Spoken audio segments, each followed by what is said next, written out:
Live. I am now live, and can't hear my own music.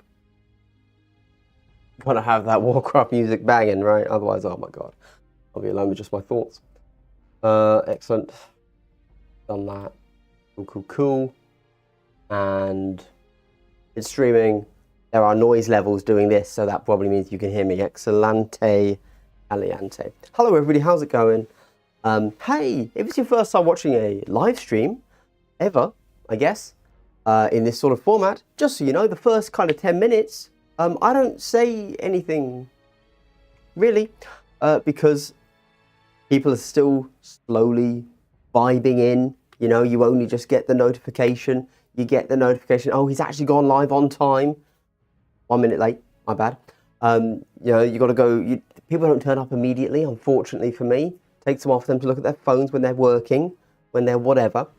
So we're just kind of having a little chat. I'm not going to say anything particularly interesting ever, really, but specifically for the first 10 minutes as well.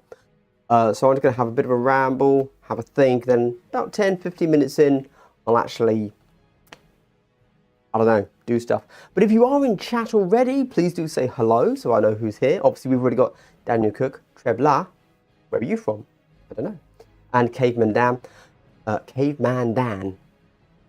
So I suppose the first thing I should note, of course, is that yesterday I actually posted onto my community post thing. And I posted a picture of a bunch of Kill Team boxes, implying I was going to do hobby. We've had a little bit of a setback. I had this idea of doing Catachan, right? A whole Catachan Kill Team, right? And sorry, I have my phone next to me. No. Let me quickly finish the thought. I was going to do a Catachan Kill Team. I was going to use the World Eater's Jackals as the base, and then I bought all the other teams to use for their weapons, right? Easy peasy. Just some very simple hand swaps, maybe a few poses. You can't do too much with the Cadian Shock Troopers, the Death Gore and the Kassakin, because of course, unfortunately, they don't have bare arms. They've got closed arms, so it would have to be purely getting a bit funky with the Jackal kit, so you got the muscles out, and then also just hand swaps. I can make that happen. I'm an artist. With sprue goo, works for me, not a problem. However, I didn't buy heads. I didn't think about it because when I bought the Jackals, I figured I could just use their heads. You can't. Their heads are very, very clearly chaos. I scraped off the other chaos symbology on them. That's super easy. There's like 2 things. And now they're just kind of generic dudes. This is the only guy that I attempted to put a Cadian head on. So a Cadian head obviously has the helmet, it's a face, and then it has a collar. So I scraped off the collar, so it's just a bare thing that I'd obviously hit with the Guilliman flesh. And that it hasn't worked. I'll show you if my camera's going to zoom. Not going to zoom. Yeah, it is. Cool. So there you go. Obviously, I also, that backpack is a ball ache. Let me tell you that right now. It's just the back. It's a Cadian backpack, and for that, Cadians don't have separate backpacks. It's molded onto their torso. So but thank God I bought these sweet AF. I can't find them. Where are my clippers? Oh, here we go. Thank God I had these bad boys. Such precision cuts. Just with these. Honestly, perfect. Perfect. Well worth spending 20 quid on those. Very happy. So, that then made me have like a slight dilemma. A little bit of a like, oh, the conversion doesn't work. What do I do? Logically, I just buy in head swaps. Fine, somewhere Etsy, maybe I'll use some scouts, that was suggested. Maybe I want to buy some Escher and some Goliath, something like that. I don't know. I'll figure it out. Or I won't do it. There you go. Cool. Then that's it. So now, so I kind of had a little bit of a crisis of faith about, well, last night when I did that, yeah. The other thing is, because I was like, oh, Catachans, that'll be fun. I bought the latest Catachan book called Death Welder, and I started listening to it. Seems good so far. I always like the Imperial Guard books more than anything else GW does, so that's cool. And, ooh. Acadians seem better. Really awkward. So then I was thinking, okay, well, I was going to use my Catachans as marine proxies, but I bought some Kasrkin. Maybe I should just use them as marine proxies? But then, Kasrkin don't need any hobby work. I just put them on another base, so that would give them an extra 3 mil in height, and then they're correct. And that's not a conversion. I've just made a Kasrkin slightly taller. Wish I could do that with myself. Anyway, okay, right. That's my excuses out of the way for today's stuff, I guess. I don't know why I'm not doing hobby. Right, over to the chat. Hello, everybody. Thank you for saying hello. We've got Natty, we've got Pure we've got Major Tom, obviously. We've got Asomuse. And so hello to all of you. All of you. We have Natty. Andy, if you could add a team with unique new abilities after all, what would it be? Add a team. All teams have unique new abilities and rules, so I don't know.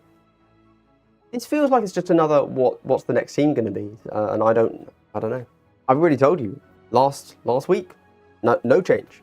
I want Grey Knights and I want Tyranids. I would also like Demons. Those are my top 3. But you know what we do need? Another, because it's on my mind just right now. We do need another AdMech team. We're going to lose AdMech at the end of the year. Same goes with the other White Dwarf teams. So what's up with that, right? Ian Hayward, hello. Leaks Veeks, hello. Adolfo Delamora, hello. Thank you for saying hi.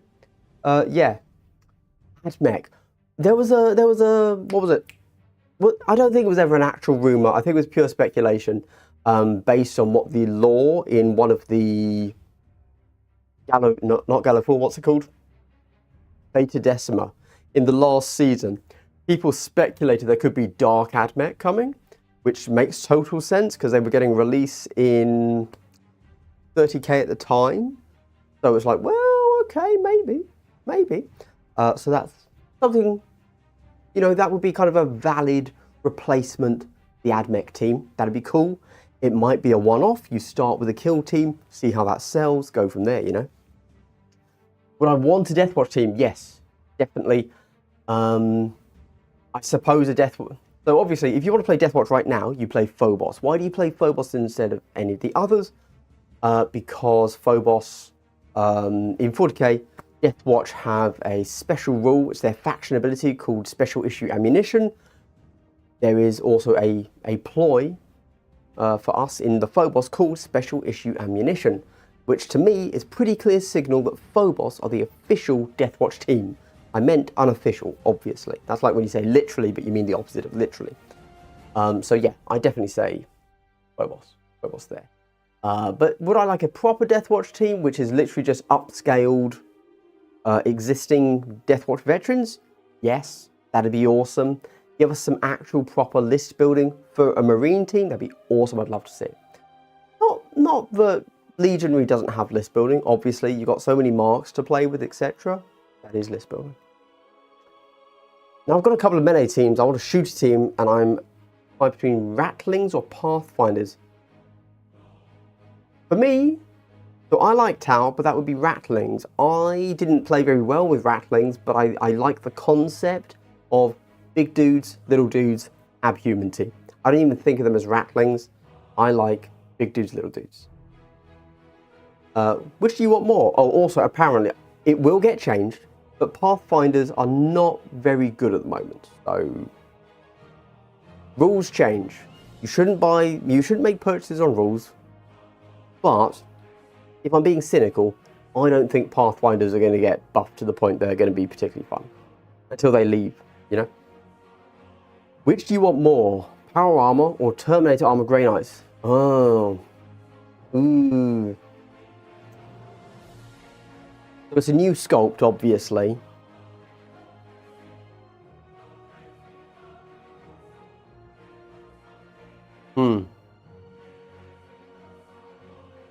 Terminators. Because it's a double kit, and so you can have the dual kit of the Paladins and the Terminators. Yeah, and they get upscaled, that'd be nice. The Power Armor Marines are really boring, but perhaps Grey Knights need to be culled a little bit and just be Terminators, which is entirely possible. That could happen. And of course, if you think about 40k again, the Inquisition dudes, whatever they're called, nobody knows, Agents of the Imperium, they can't take any strike dudes, they can only take Terminators. The new Terminators, everybody's happy. Only here for the double hello.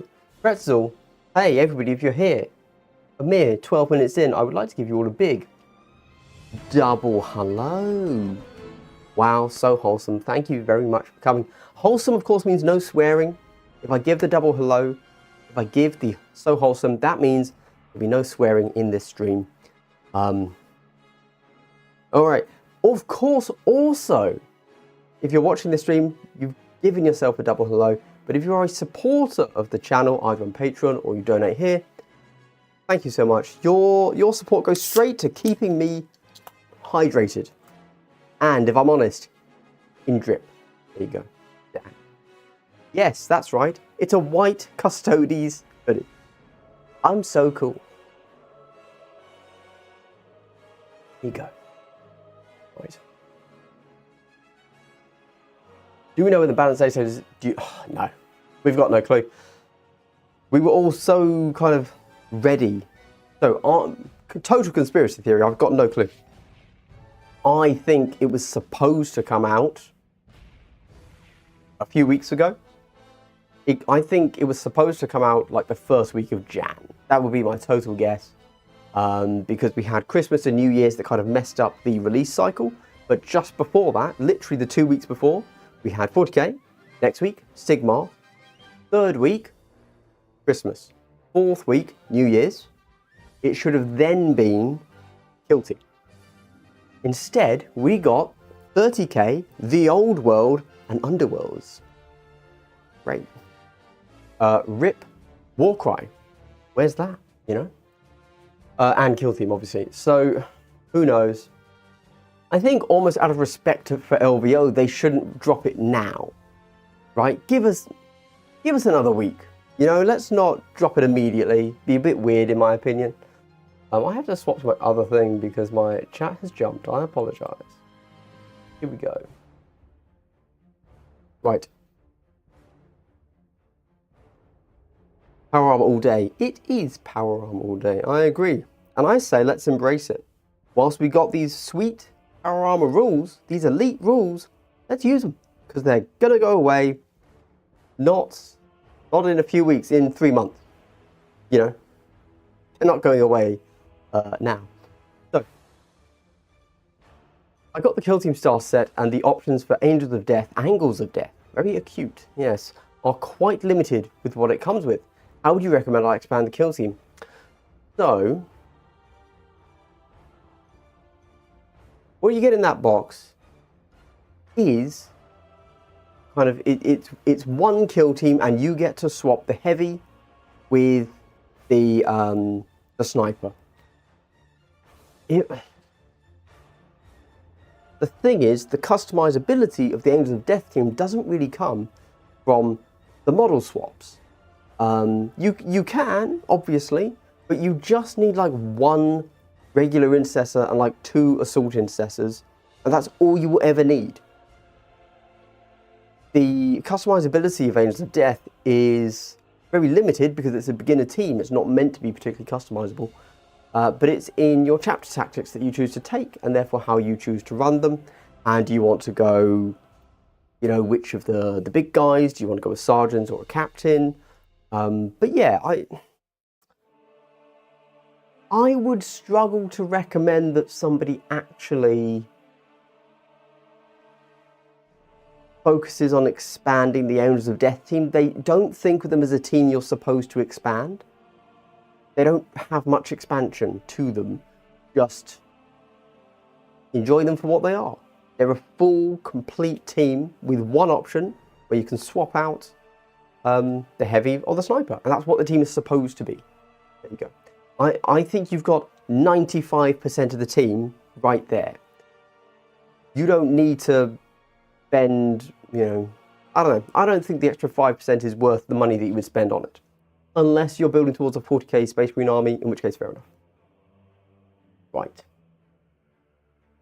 Oh, sweet, I built my Phobos with Deathwatch shoulders, haven't painted yet. Well, there you go. Deathwatch Phobos. I'll have the last 4 starter sets. Which one would be the best to begin on? I assume there, Ian, you mean from the last edition. We're talking, you've got all of the Beta Decima boxes. I don't remember what came out. Nemesis Claw and Mandrakes weren't Beta Decima. They were Into the Dark, weren't they? No. No, they were it. If Nemesis Claw and Mandrakes, that was Nightmare. Can't remember when they released. Were they Galliful? If you have them, use those. There you go. That's my easy answer. Because those are 2 great teams, really funky. Last 4. Okay, you don't have those. Darn. So in that case, I'm going to say you want to use whichever one has the Harnkin, sorry. Because the Harnkin, I think, are a really good beginner team. You just have... if you like dwarves, play the Harnkin as your first few games. Because there's a lot to them. But you don't really need to build out. You can't really go with what you build. Yeah. There you go. Oh, you have the Scouts as well. They were Beta Decima. Go Scouts. Forget the Harnkin. Scouts were a brilliant first team. I say go Scouts. There you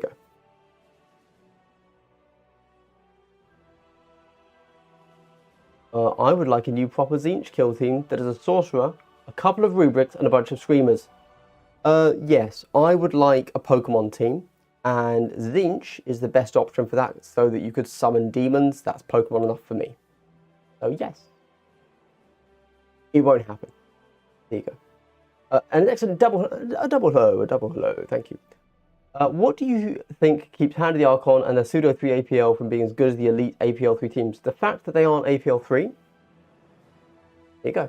Probably it. They don't have APL 3. I'm not sure where else to go with that. They have comms. That's not everyone has comms. You don't need all of that. You're already S tier. Yeah, true. Hand of Archon not as good, but still pretty darn good if done well. Hand of the Archon have legs. They're not as good and easy to pilot as other things, but I beat them once, so that's bad news for them. Adults in charge day. I don't know what that means, but good. Is Warcry still supported? Who knows? They haven't released anything. No clue.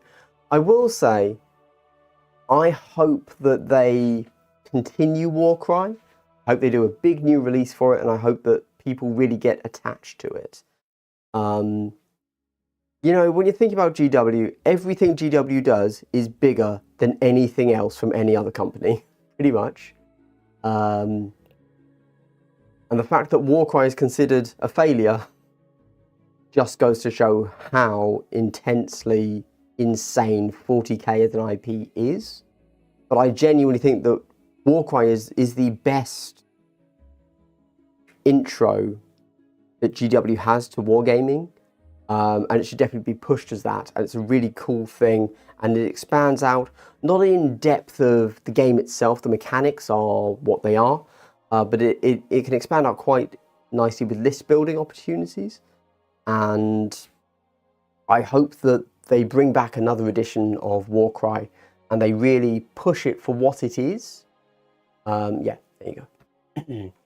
If so, I'd be hyped because I could then use that as my kind of, oh, I'm buying my Warcry rosters, whatever they're called, War Scrolls, so that I can get a few boxes together for Age of Sigmar, much as I used to do with 2018 Kill Team. So that'd be quite cool. Because apparently I just like to throw money away. Yeah. Hello all, Warcry seems to be on roughly 6-month FAQs just now. With the last in September, so hopefully I'll see one in March. Also, safety curve LVO, I suppose. Yeah, I was more thinking about releases as opposed to FAQs. But yes, you might have been talking about something else. Fair enough. No last four. They were BD, not played before. Warcry got big FAQ updates in March and September. Okay. Fake SWATs and GSC Guard were after Mandrakes and Night Lords. Right. Okay. Good. How many Zangors should I run with Warp Coven to balance out the team? Indeed, indeed. I see you have a Wayland link in your description. How do we support you? Is there a code to use? So, Caveman Dan, if you're going to buy from Wayland Games, who I've bought from many times, I like both them and Element if you're buying in the UK. I have no preference to either. They're both good. They've both done me proud. You just click on that link. And that's it. In theory, if you click on one of my affiliate links there for either one, that takes you to, you know, I don't know how it works, guys. It takes you, if you click that link specifically, and then you just go through the checkout, it just knows, thanks to cookies, I guess, that you have, you know, done a thing. And it gives me some tiny amount of your order on the back end, and that just happens automatically. So if you do want to buy, that'd be awesome. That is a very good way of supporting me. I agree. Like, yeah, I do that. You know, I buy way too much stuff, and it's almost always from either Wayland or Element, and I just go and click on some random dude's affiliate link because at least somebody gets a bit of cash then. There you go. Underworld Star game for 40k. Yeah, they could probably do something, but if you're thinking about that, you really need to be thinking, this isn't Underworld, so I do understand, but you're thinking more like the Blackstone Fortress release they did a couple of years back, which was just very strange, but you can still buy that. You know, grid-based, solo, no, not solo, sorry, multiplayer, campaign, dungeon runner, which I think is pretty cool. I'd love for them to sort out the Warcry rules and get back to the feel it had in its original rules. It's definitely something that I can't help but brand as poison now. Mitch, I know that you're very, very down on reactions. So fair enough. I haven't played enough to talk of it, but fair enough, yes. I definitely didn't like Gur ever. So the whole of last edition in Age of Sigmar and Underworlds and Warcry, I just didn't like that theme at all. Didn't speak to me. Real shame. Meat Trees mixed messaging about whether it's AOS Skirmish or weird game about Chaos Warbands. Yeah. Didn't run 2 Zangors for the most toxic of NWC. I love Wayland for the prices because they're slightly cheaper than Element, but their stock is limited, so sometimes I have to go to Element. Yeah, that's pretty much how I play it as well. I will default to Wayland because they have a lower free shipping charge and they are always 20% off GW. Whereas Element does have better stock and it's always next day. I've got to say they are absolutely killing it on that next day delivery, and it's free at a higher threshold, £80 instead of 20. But if I'm going over 80, I just always go, well, I don't always go, and I want it the next day, I always go Element. There you go. But I rarely want things the next day. Or no, I want them immediately, but next day. There you go. Nerf to reactions, yeah, cool. I don't know enough about Warcry, so I'm going to stop talking about that. Don't know what to say, but feel free to talk amongst yourself. I'm sure that you and Zingbo can argue quite a bit. They did a new edition of Warcry that was set in the realm of death. It was all spooky stuff. You only think that would be printing money because you have a personal attachment to skeletons, but I agree that would be much better. Yes, they should focus on death. I agree. They should focus on different death teams. That'd be fine. I agree. Okay, right. The arguments for Warcry continue in chat. but I have nothing more to add to that. So I'm gonna quickly, so we are quite far in now. We're 25 minutes in, 26 minutes in. We'll hydrate quickly. Lovely. So, what are we talking about? We're talking about, I've got a few, oh, right. So we're going to start talking about things. I don't have hobbies, so literally I'm just going to talk for the next hour and a half. There you go. I'm mainly going to be talking to chat, giving you guys a bit of things to listen to as you're hobbying or doing something actually useful. And I also, yesterday, the day before, I asked, I asked two questions. First, I asked, does anyone have any questions for me? I got one question, which I'm going to answer. Then the next thing I posted was, what has been your biggest issue getting into Kill Team? And that was bait, because I knew that would be things for me to talk about on stream. You're welcome. I'm going to read them. Cool. Oh, sorry. I have my phone next to me because I'm addicted. I never put it down, pretty much. And the way, so I don't understand how YouTube decides like what it decides to send to me when it comes to comments, right? Sometimes it will send me things and I will think, oh, I've only had one comment on this video that's been up for 2 days, and fine, because YouTube pushes a notification to me saying, here's a comment from this video. I'm like, okay, I'll click on it. And I go to the video, oh, there's a normal amount of comments, 10, 20, whatever comments on this video. It's like, oh, why didn't it send me those? And just as I went on stream, I got something pushed. So I'm going to talk about it. I don't know what it says, okay? Line of sight is not base 2. Now, I'm excited because I think this might be somebody trying to correct me on my rules. Let's find out. What's he doing? Okay. Oh. Okay. It wasn't that. It wasn't that. It was. He was wrong. We'll talk about that in a moment, because that was actually left on the comment post that I'm going to start reading. Anyway, so somebody yesterday in my actual Hey Ask Me a Question thing, oh sorry, Caveman Dad, how many kill teams do you own? I kind of want all of them for variety, but no, don't do that. That's too much. I have all of them except Hunter Glade, because I sold it when I sold my Admech army. And I have not fully painted my Corsairs. And my Rubric Marine team, Warp Coven, are only 6 Rubric Marines. That's it. So, you know, 3 Sorcerers, a Gunner, 2 Rubrics. Nose Angles, I got rid of all of those, again, when I sold my Thousand Suns army. Yeah. Apart from that, I have every other team. Some of them are just bare bones. They're just, you know, the 10 models in the box. Some of them are full rosters. For example, Death Corps have 30 models, and I just bought another box. So let's make that 40 models once I've built and painted those. There you go. But yes, I have all of them apart from those 2 teams. I'm going to tell you right now, I have not played every team. So, you know, but that's because I'm game first. So I say that as a negative because I'm thinking, well, if you're not playing the team, why have it? Obviously, some people like the hobby progress, the hobby challenge. I don't. I wish they came pre-painted. There you go. But pre-painted by me, you know. So, but you do you. You do you. I would start with a few. Start with a handful and go from there. I would recommend, if gaming is more your focus, like mine, find out what it is you like on the tabletop. Because I've got great ideas for things that I would like to do, and like themes and paint schemes that I don't want to paint but would like how they look afterwards. And inevitably, I then get that team on the table and I'm like, oh, I hate the way this plays. This isn't how I want to play at all. There you go. Magnus OMG Heresy, yes, it inevitably is. I agree.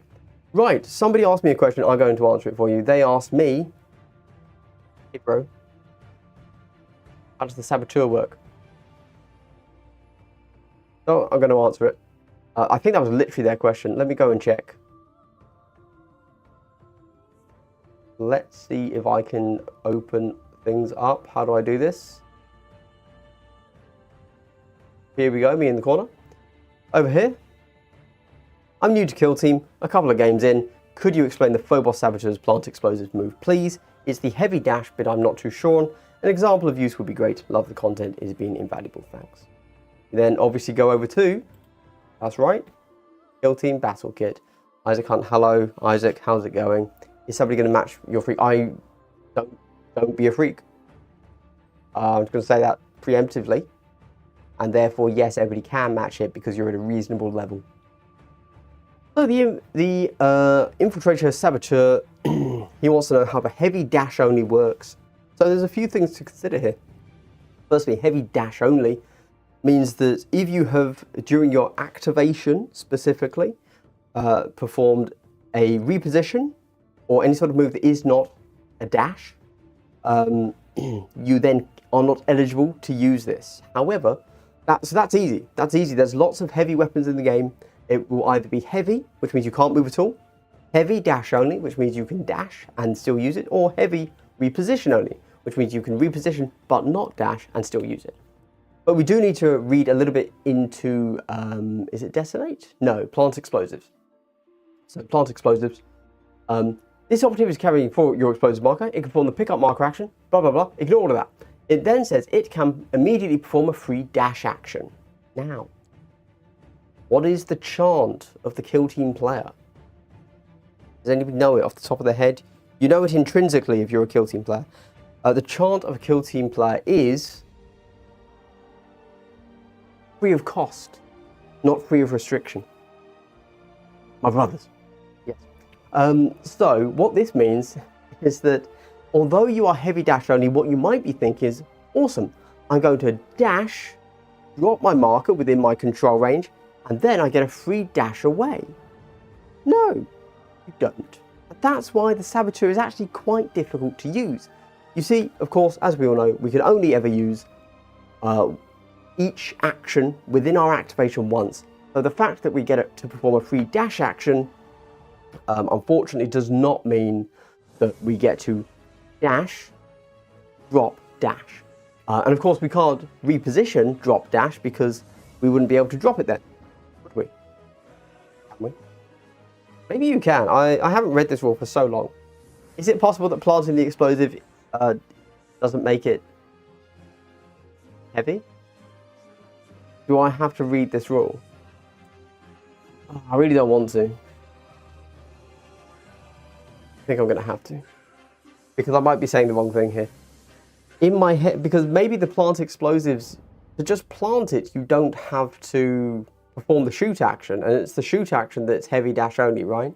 This operative is carry your explosive marker, perform the pickup marker action on that marker, and whenever it performs the place marker action on that marker, it moves forward free dash. Okay, so you can plant the explosive without it being heavy, right? Cool, that's fine. So you could, with what it says there, you could reposition, drop, and then plant explosives, dash away. Detonate. Don't select a valid target. Instead, shoot against each operative within 2 inches of your explosive marker. Unless heavy terrain is wholly intervening between that operative and that marker. Each of those operatives cannot be in cover or obscured. Roll each sequence separately. At the end of your choice. This one cannot be selected if your explosive marker is in the kill zone. At the end of the action, move your explosive marker from the kill zone. So in my head, I thought to plant the explosives, it became remote detonator heavy dash only. But it's not. I can plant the explosives after a reposition, and then I get a free dash. And then I would still have... okay, alright, I'd still have one APL to shoot it if I wanted, except I would have repositioned. So, yeah, okay, cool. No, so you can drop the marker with the plant explosives and use that free dash because planting the marker itself is not heavy dash. Rules are fun. If you were to plant explosives on a counter, will you then be able to dash afterwards? I'm going to say yes. And the reason I'm going to say yes is because I believe that somebody asked that question when it came to Dakka Boy, and that was confirmed that Dakka Boy can, for 1 AP, do his free dash. Yes.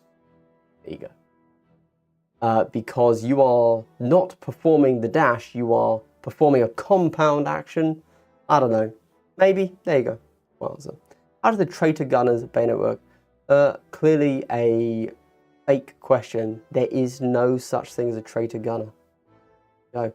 AKA, I don't play blooded. Leave me with that trash, mate. Okay, so that was the only actual question here. Everything else was talking about hobby, which obviously, cringe. So, before we jump onto this,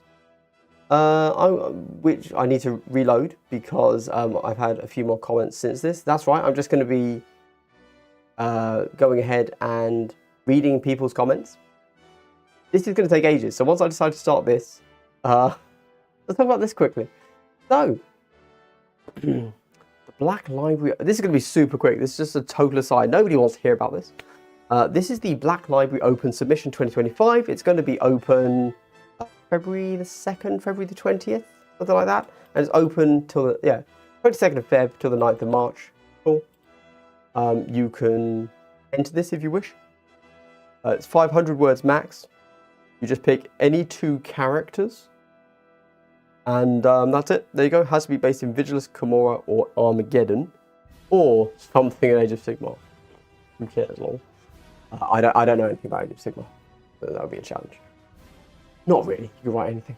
And so I've decided to enter this. Not because I'm not a grimdark guy. They would not like whatever I write for them. So I'm not really doing this to get thingied or to try and pitch my actual idea to them. I'm doing this as a writing exercise for myself because I haven't written a single word that hasn't been for a YouTube script in, gosh, I reckon over a year now. And this is coming from somebody, like, I've released 4 books, you know? It's been a long time. It's been, God, 6 years? No. 4 or 5 years since I released a book. And just doing Glass Half Dead completely drained me of my creative energy, and I've never really been able to write again since. But damn, I enjoy writing. So I thought, oh, you know what? I've had a real slump of writing. I've had a solid, 5 years indeed, but a full year of literally not writing a single word for myself. Only YouTube scripts. So I thought, oh, let's use this to get back into it. I don't like grimdark. I can't write grimdark. I would not expect them to pick my thing. That's not why I'm doing it. Fun writing challenge. And basically what you're doing here is writing fanfic.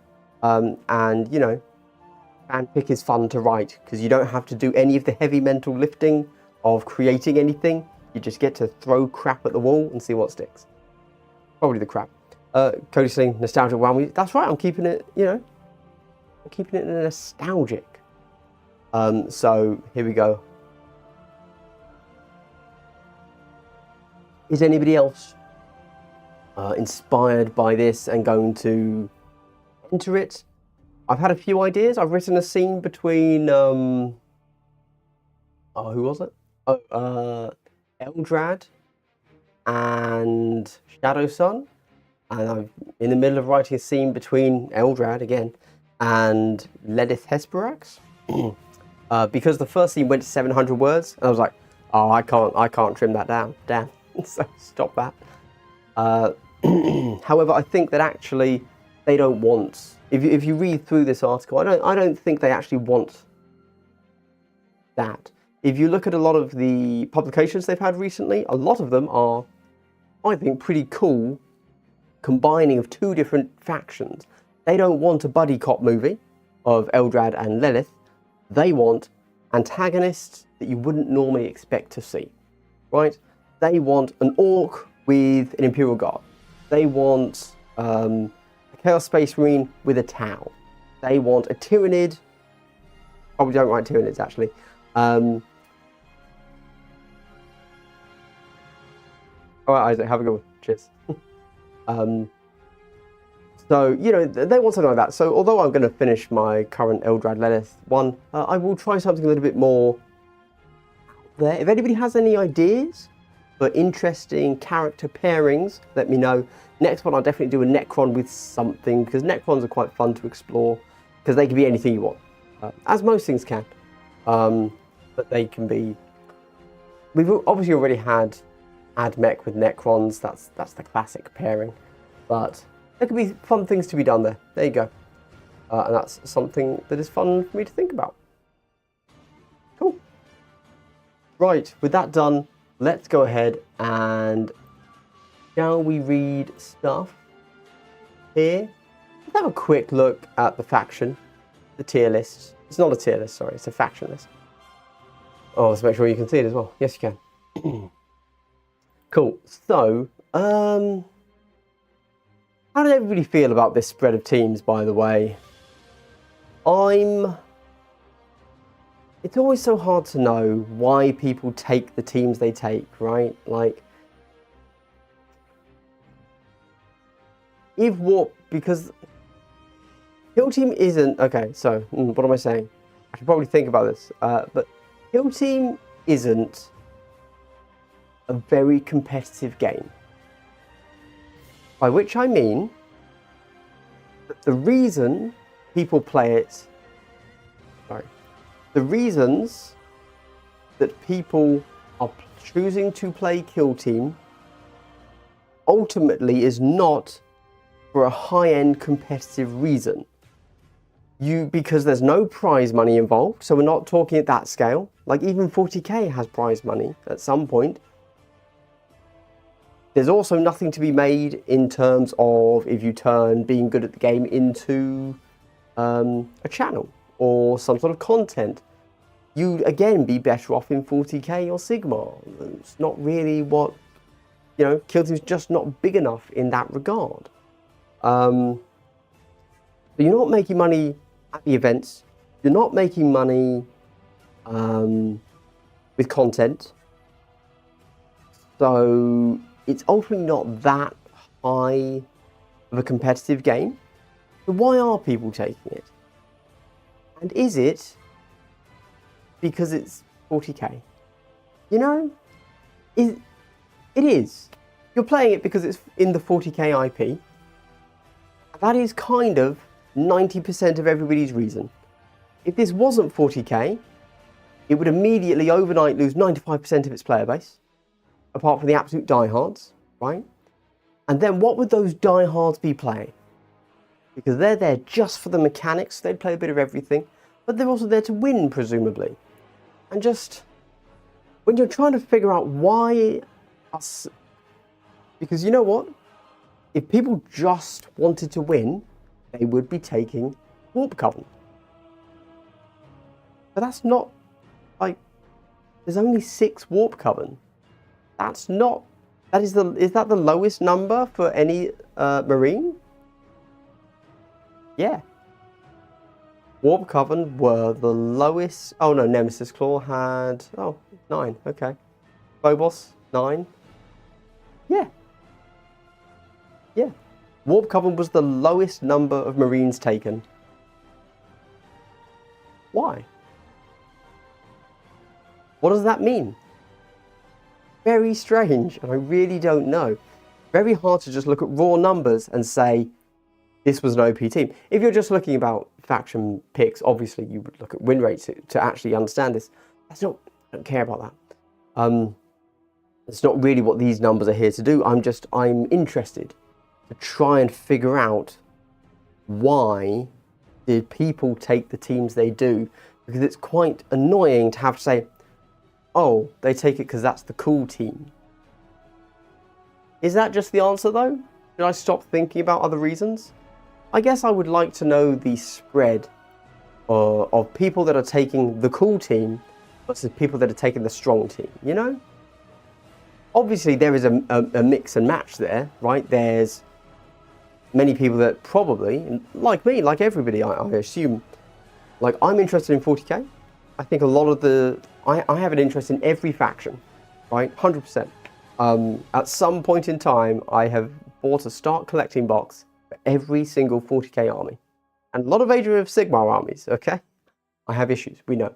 We know, this is known. So I can look at a faction and say, I like the theme of that faction for everything in Kill Team, because I can do it in 40k. And then I'm guided by the strength. Now, because of me, I'm a weirdo and I'm guided towards the bottom end, not the top. Interesting. Who knows?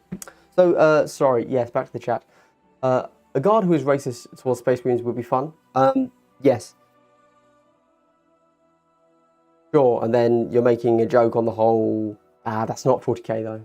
That's not 40k, because yeah, it has to be named characters is the only other thing I would mention about that.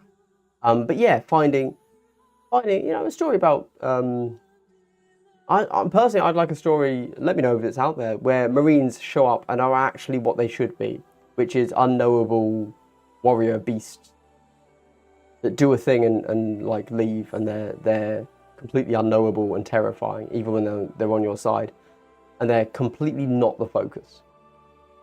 Use the requirements that have to have models. You can do the Star Strider, Dr. Aximilian, and the Battle Pug. That's a very good point. Yes, we can have a dog off. We could go dogging, if you want to phrase it that way. That would be a good idea, actually. I like that. I like that. Because they are named characters, yeah. Can't be a Crew Hound, no. Has to have a name. Is this the team spread from LVO? Yes, it is. I've already done the video earlier today, but of course, timings. I deliberately released it kind of as early as possible. I released it earlier than I normally do, because I knew I had to stream tonight. But I wanted to get it out there early as possible. So you may not have read it yet. I give my thoughts on this much less waffly than I have here, because I'm actually trying to not repeat just exactly what I said in the video. So there you go. So go check that out if you fancy it.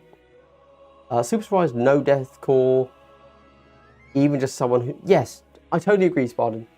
That, to me, is what seems the weirdest thing. Where I'm talking about, like, people love deathcore. Deathcore have been one of the strongest...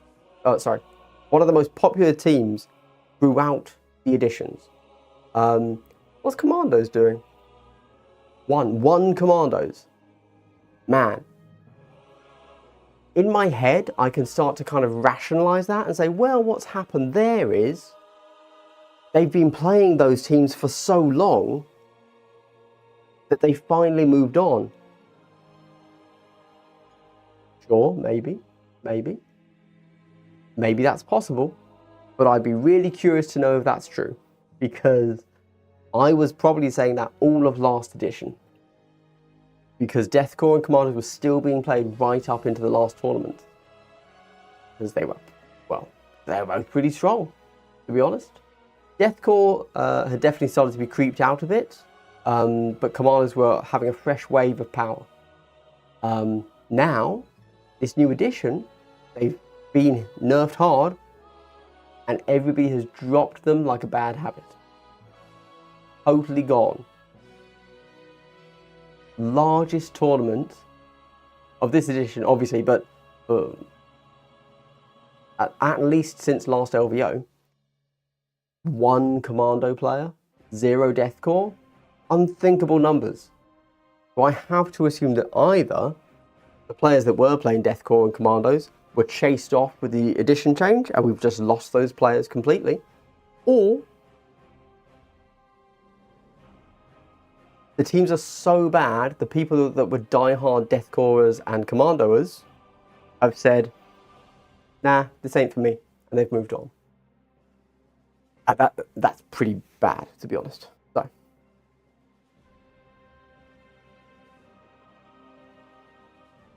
most of the non factions that didn't get taken. Oh yes.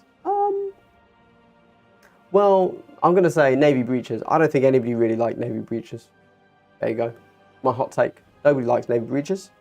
They were just playing them because they were too OP. Bam. Exaction Squad is the one I'm really surprised nobody took at all, actually. If people were expecting Balanced A-State before LVO, then Warp Coven were the most likely to have big nerfs to changes. Yeah, so I talked about this last week a bit. You've got to assume that whatever the playtesters were thinking when they were making the balance changes, they probably would have begun to make them, again, total speculation, a month after the edition launched, so they had a bit of time to see what people were saying. And then they probably would have been, who knows how long they were making them for, who knows whether it's they had a week, had a month, they had 3 months, we don't know. But they had an amount of time. But if you go back and look at what people were saying for the first month of since Hivestorm dropped, compared to last week, let's say, we're saying totally different things. So anything you're thinking now, irrelevant. Go and check what people were saying the first month of Hivestorm. Those are the things that are going to be addressed. There you go. That is what I would say. But of course, we don't know exactly where the cutoff point is. Who knows? Maybe it's actually a really snappy cutoff point, and they just finish things up like mid-December or end of December. Who knows? And they just have a really fast turnaround time on translation and stuff. We just don't know. But I would not expect that this coming balance patch is going to be our panacea, you know? It's going to do some things. It's going to hit the big things like Warp Coven Legionary. I will be very surprised if it hits everything that we need it to.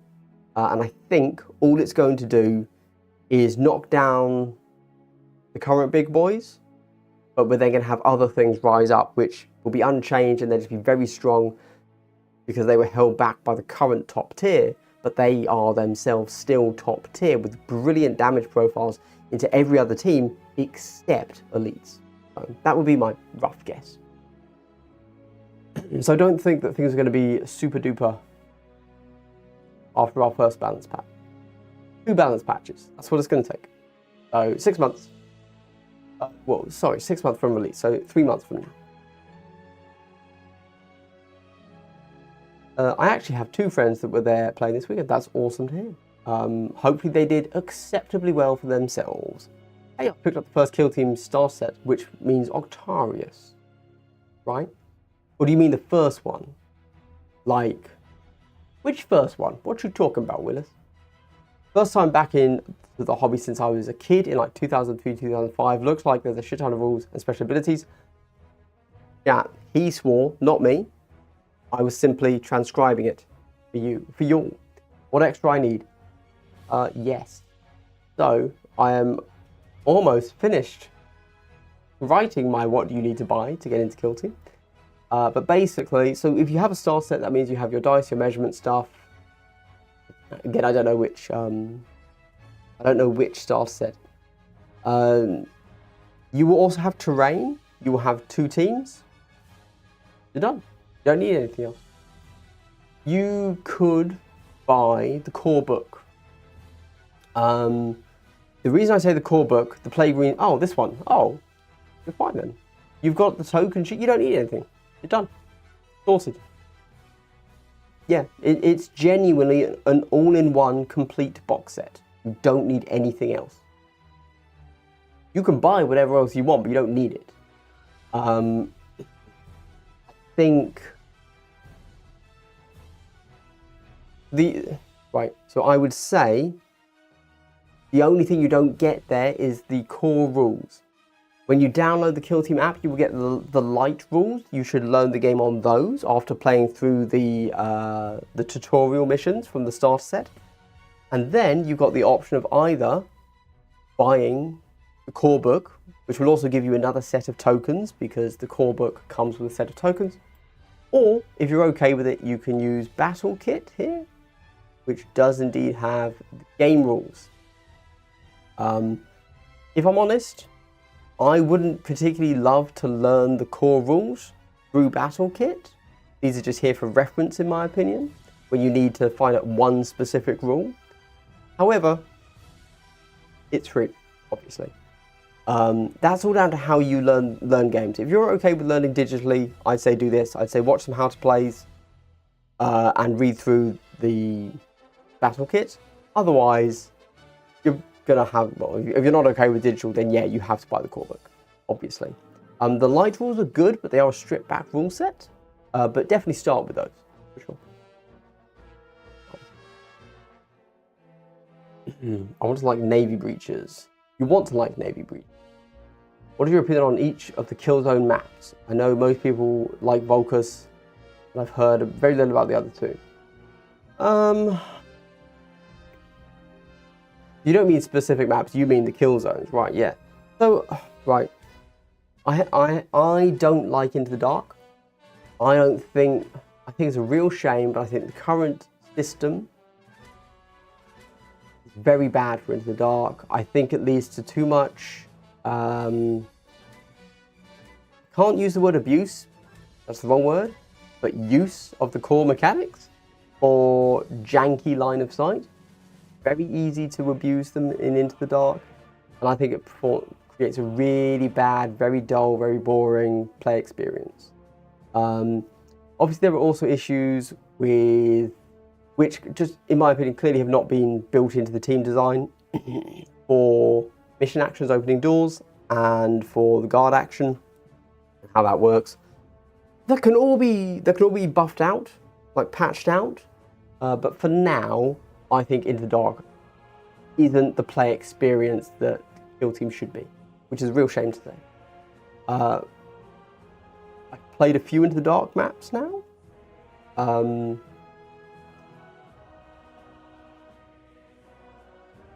None, I haven't liked any of them, but I'm sure the layouts are fine.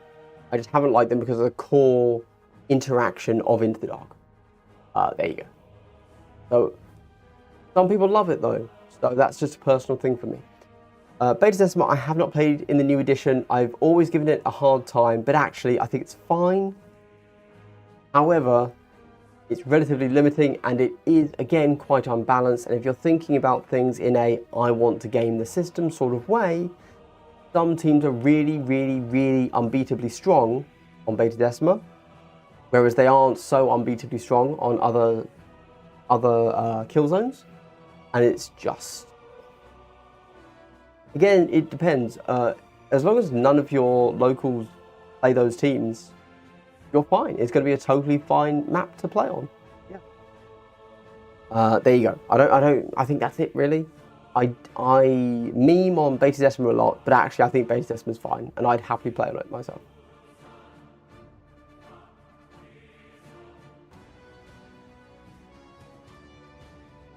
One of them gave the winner his only loss. Ah, yes. As I said in my video, like, really interesting that the winner's only loss was his very first round. Super weird. I hadn't realised, if I'm honest, that Blades of Cain was going to lose.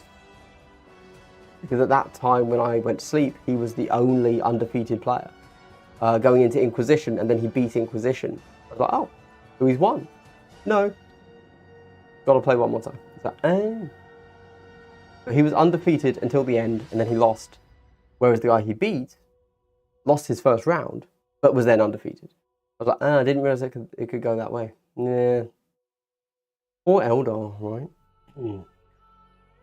Yeah, it's missing equipment and the depth of the game. So we're talking about light rules, just do basic move, shoot, charge, melee. That's great. Awesome. No attack ops, no special stuff because it's not in the box set. That is true. I had completely forgotten you need tac ops. Yes. Yeah. Are you saying that's one of the core rulebook websites? Sorry. No, sorry. So if you want to play the full thing, you would also need the approved ops.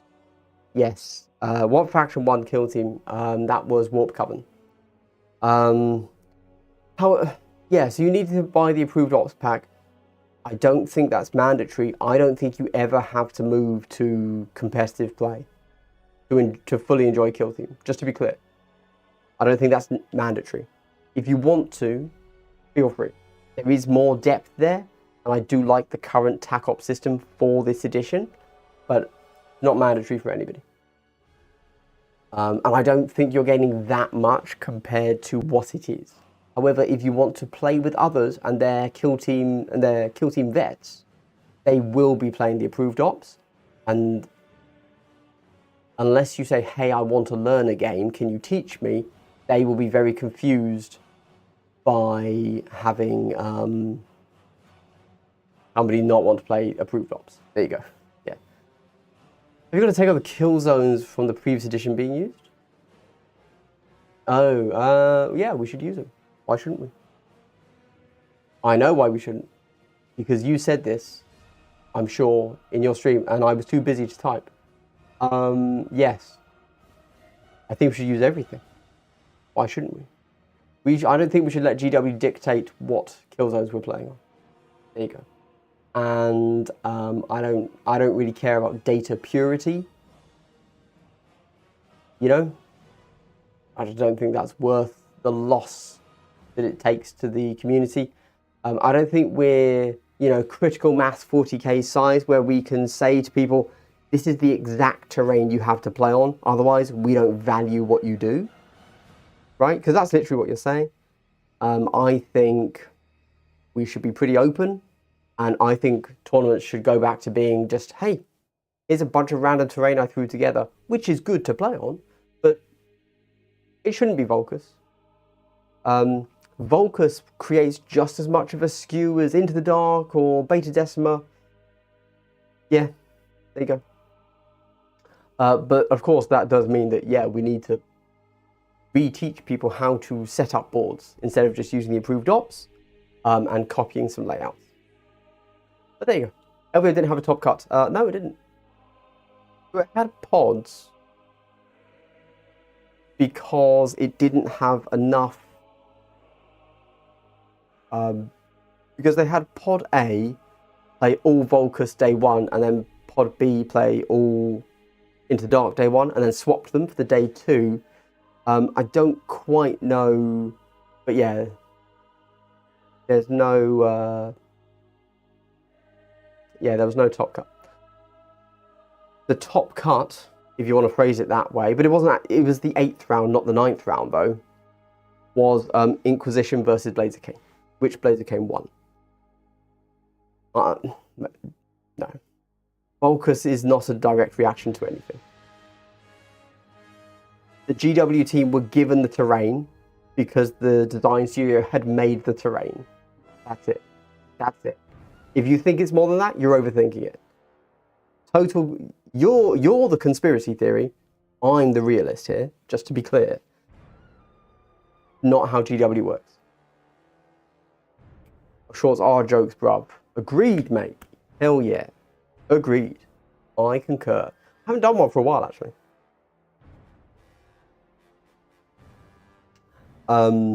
Because I'm just getting lazy, to be honest with you. I have, like, the bullet points for the next 4 teams done. I just haven't done them. Why didn't they play a proper Swiss event? I don't know. Pass.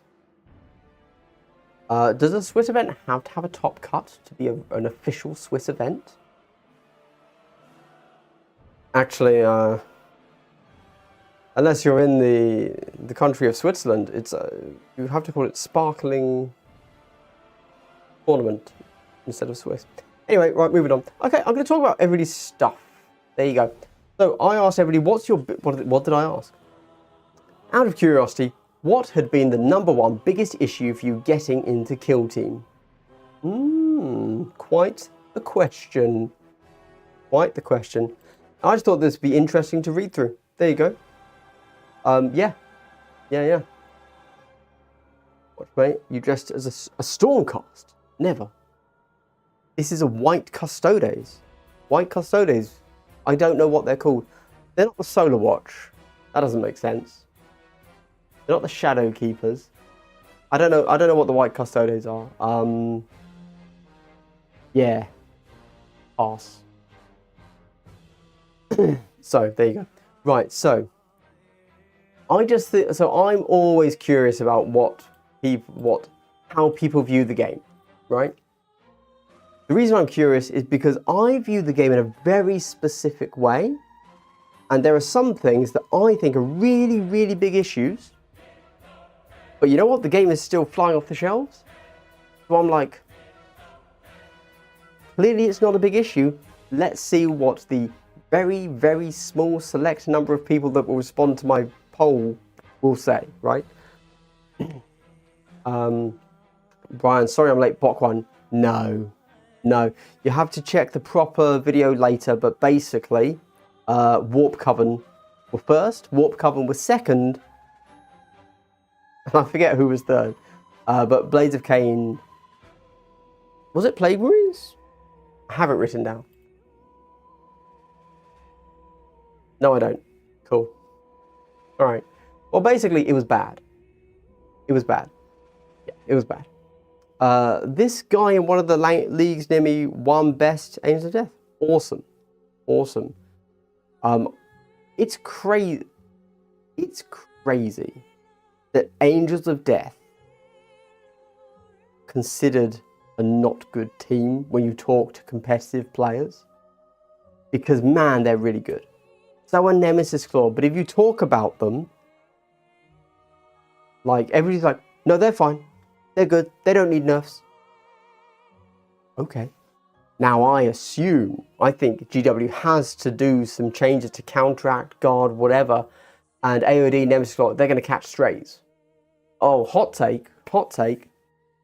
I've been thinking about it more. I saw this suggestion on Reddit and the guy got downvoted. And I'm not enough of a Reddit god to post my take and it would help him get upvotes. I just left it. I let the man go down. I apologized to him. But he suggested something and I was like, he's not quite right, but actually within it, I think he's very close to what needs to happen. He said, I don't think Angels of Death should be allowed, or elites should be allowed to fight twice. But it's okay that they shoot twice, or vice versa. Or it was, I don't think they should be able to shoot twice, but they can fight twice, right? I was like, immediately I read that like, that's dumb, ignore it. And everybody, all the comments said, no, it's never going to happen. But actually, I think that's the way to go. Let me explain. The first thought you might have is we don't want counteract to be able to be as lethal as it is. But if we do that, we simply go back to how weak they were before, because all you would do is move 6 models and then they are out activated. You move out your big hitters. Done. No, so I think elites should be allowed to counteract as much as they want, and it can be as lethal as it currently is, right? It can be a shoot, it can be a fight, whatever. But I think we actually take their activation, the Astartes rule, I think we remove shoot twice, fight twice. That way, they still keep counteract, which allows them to not be out activated and then just killed very, very easily, picked off like flies, right? They're still a threat for the entire turn, but they're not as lethal in the turn. You still can't just chump charge, as they call it, to lock a dude down, because you will get fought and killed. Yeah, there you go. I think there's something in that. You don't want to nerf counteract too hard. Counteract is better now for elites than it was. That is needed, genuinely. There you go. I think there might be something there. Cool. All right. People have turned up. Hello. Now I'm going to have to get even more. Yeah, Brian, mate, you have to stop playing. You have to stop playing. Like, wait for the balance patch. Then you can bring them back out. Charlie Fulton, hello. Hello. I want more resource points for Jaegers. Oh. They need it? You know what, mate? I'll sprinkle some in the next balance patch for you. Easy. YouTuber fan, Happy New Year. Yeah, we're a bit past that, but Happy New Year to you too. Thank you. Thank you. Right. What do people think about Kill Team? The rulebook is a nightmare. I'm coming from more of a board game background, and if a board game rulebook was written like GW rules, I'm fairly sure that the company would be out of business. So, what do you think? What do you think, guys? I think, if I'm honest, I don't think you can compare a board game to a war game. All war game books are much harder to read than board game books. That's just how it is. There's just more stuff to cover. So, I'm not saying the rulebook isn't a nightmare. I'm not saying that. I'm just saying that if you're looking at it from a board game perspective, I don't think that's fair. Personally, I will agree I think it comes up more specifically later about, I don't think Kill Team's worded particularly intuitively. I think it puts a lot of things backwards. I was thinking about this the other day. It often tells you things in a way that are, I have no doubt, logically correct, but they are intuitively incorrect. Often it will explain a rule by saying, hey, this rule means you can put a token down, and here are the provisos for the token. You can put the token down, but you can't be in control range, and the blah blah blah. And so you have all of these rules in your head for a token, but you don't know what the token does.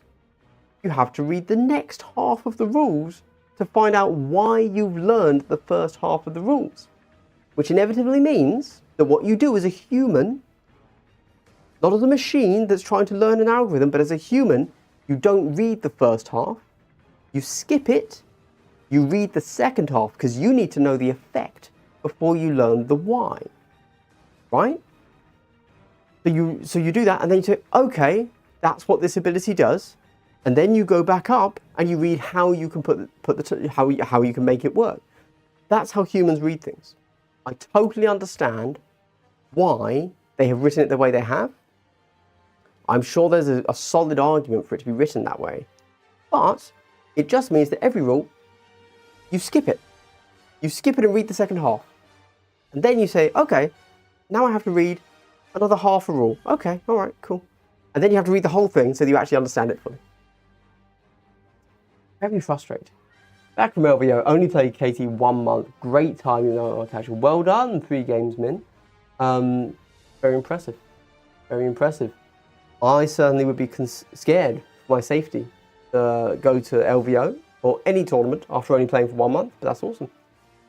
Reviews said starter said was good value and great for new people. But here I am for a skirmish game. I would say it's not a skirmish game so far. Haha. Yeah, very fair.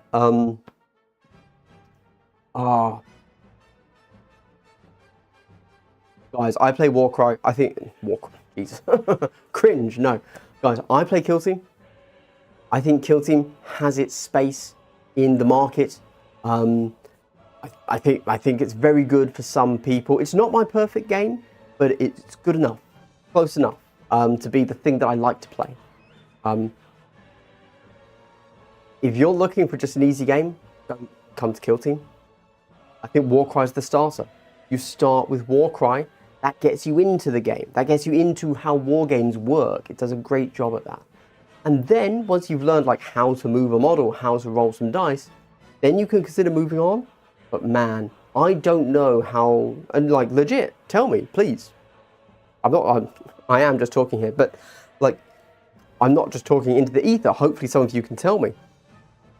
But I don't know how I would start the game in this edition of Kill Team if I was just on my own or with a friend as we're muddling through a book. I started in Kill Team 18 and it was much easier. And then I moved Kill Team 21. And do you know how I got into that? They sent it to me early. They reached out. They finally brought me into the Insider program after doing, you know, the 3 years on the old edition, just on my solo with no contact with any of GW. They brought me in to give me review copies. And at the same time, the lead playtester for the game reached out to me. I said, hey, can I help teach you the game? We had a Discord chat, like cool, where he showed me how like line of sight works and stuff.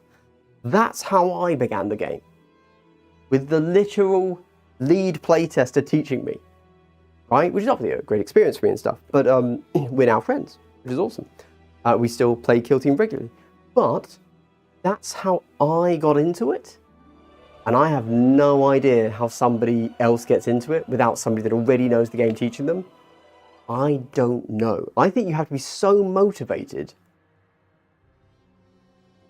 to want to learn the current rule set of Kill Team that almost the rules don't matter. You'd learn anything. You're not... There you go. You get it. I don't fully understand. I don't fully understand. but because I'm not a particularly good player at Kill Team, I was good at 18. I've never been particularly good since then. I'm always focusing my content at the beginners, the new players, the people who just need some casual encouragement, really. And I'm kind of... That's why I'm always so curious how new players view it and what they're looking for, right? Like one of the shorts I did was about my, hey, it's really hard for 40k players to find out what faction you can play in Kill Team. I got so many, like the number one bit of like comments under that short was, you're wrong, here's how you find it, here's where it is, right? But even now, still, obviously, you can find people posting on Reddit and Facebook saying, how do I find my team? How do I find what models I need? Right? And the reason I made that video, I hadn't even considered that, is because new players asked me, hey, where do I find my team? It's like, there you go. So yeah, I'm always really trying to stay in tune with the new player experience, is all I'm saying. It can be intimidating for sure, but with the experienced players and judges, you learn at light speed long. Oh, sure. I mean, that's great. For sure. If you get... It's true. If you go to a tournament, ultimately, as long as you're of a particular mindset, you are going to have a good learning game. Right? 100%. Yeah, realizing you need approved ops. Nowhere in core rules says anything about scouting phase, etc. that you see on a stream. Yep. Maybe equipment pack is a lot. Oh, equipment pack. You don't need the equipment pack, because ultimately all the equipment are barricades. If you're going to play Into the Dark, you need equipment. There you go, you're right. Otherwise, everything is just a 20mm marker. So cool, we still play. Yep, unfortunately he's moved away, so we're not playing as much anymore, but yeah, we still play. We played Kill Team a bit. We play a bit of 40k, a bit of Age of Sigmar. Yeah. My Patreons will have seen him a lot more than others. Because I did some, I don't know, Patreon-only podcasts or episodes with him, or chats, that only went to patrons. But he hasn't been on the channel at all in at least a year, probably a year and a half. Because, obviously, we now realise he had started playing the new edition, and like playtesting it, presumably. And so, whenever that was, year and a half ago, and so we just stopped playing Kill Team because he wasn't playing the edition I was playing. But yeah. I think Hivestorm is amazing value too. Oh, Hivestorm is amazing, yes. Hivestorm is a limited box though, so it can't be something I regularly recommend to people because not everybody can get it. And at some point, nobody will be able to get it. But yes, I think Hivestorm's great. I don't think Vespids and Tempestus Aquilons are actually good for new players, unfortunately, but yeah, but the box is great value. Yeah. The data cards, no, don't buy the data cards, 100% not. Use Battle Kit, use the app. The data cards are quite expensive, and it's all gonna be changed. So I wouldn't recommend data cards. It feels like at least once a week somebody posts a KT18 box on Reddit asking if it's. Oh yeah, that's the other thing, right? That's the other thing. You still get people saying crazy things like, oh, that's the other thing. I've had to delete a lot of comments beneath that same, hey, where's my faction for 40k? Firstly, people saying, go look at Wahapedia. Wahapedia doesn't have the latest rules. Don't look there. I have to delete that comment because it's just saying the wrong thing. It's like, no, don't do that. And people saying, or I think in the video I say, why are there no Tyranids? That's part of the joke, right? It's like, oh, we don't talk about Tyranids here. Because we all want Tyranids, but they don't there. That's like one of the most popular factions. And some people say, actually, Tyranids do have the High Fleet Kill Team. It's like, last edition. There's still people that don't know. Anyway, sorry. Really appreciate all the info you put on YouTube. Thank you. You need to sub to my Patreon. Hey, you know, if you want to sub to, it's only $100 a month, and you get nothing. So there you go. No, it's as little as $2 a month if you fancy it. Just to be clear, the only thing I post there these days is I do early videos. So right now there's a video up already, which you can see, which is something that's it's a gotcha guide to gotcha guides, I think. I don't know exactly what I've called it there. But that's going to be out on the main channel soon. And I do rambles, which are just kind of personal chats, channel updates, that sort of thing. If you're looking for more content, I don't do that. It's more of me, but it's not more Kill Team. Yeah, it's more of me, but it's not more Kill Team. Still loads of Hivestorm and stock all over the place, weirdly. Yes, I agree. I assume they went absolutely ham on that box set. Yeah. It's too expensive for me to consider buying a second box, but yeah, good box, good box.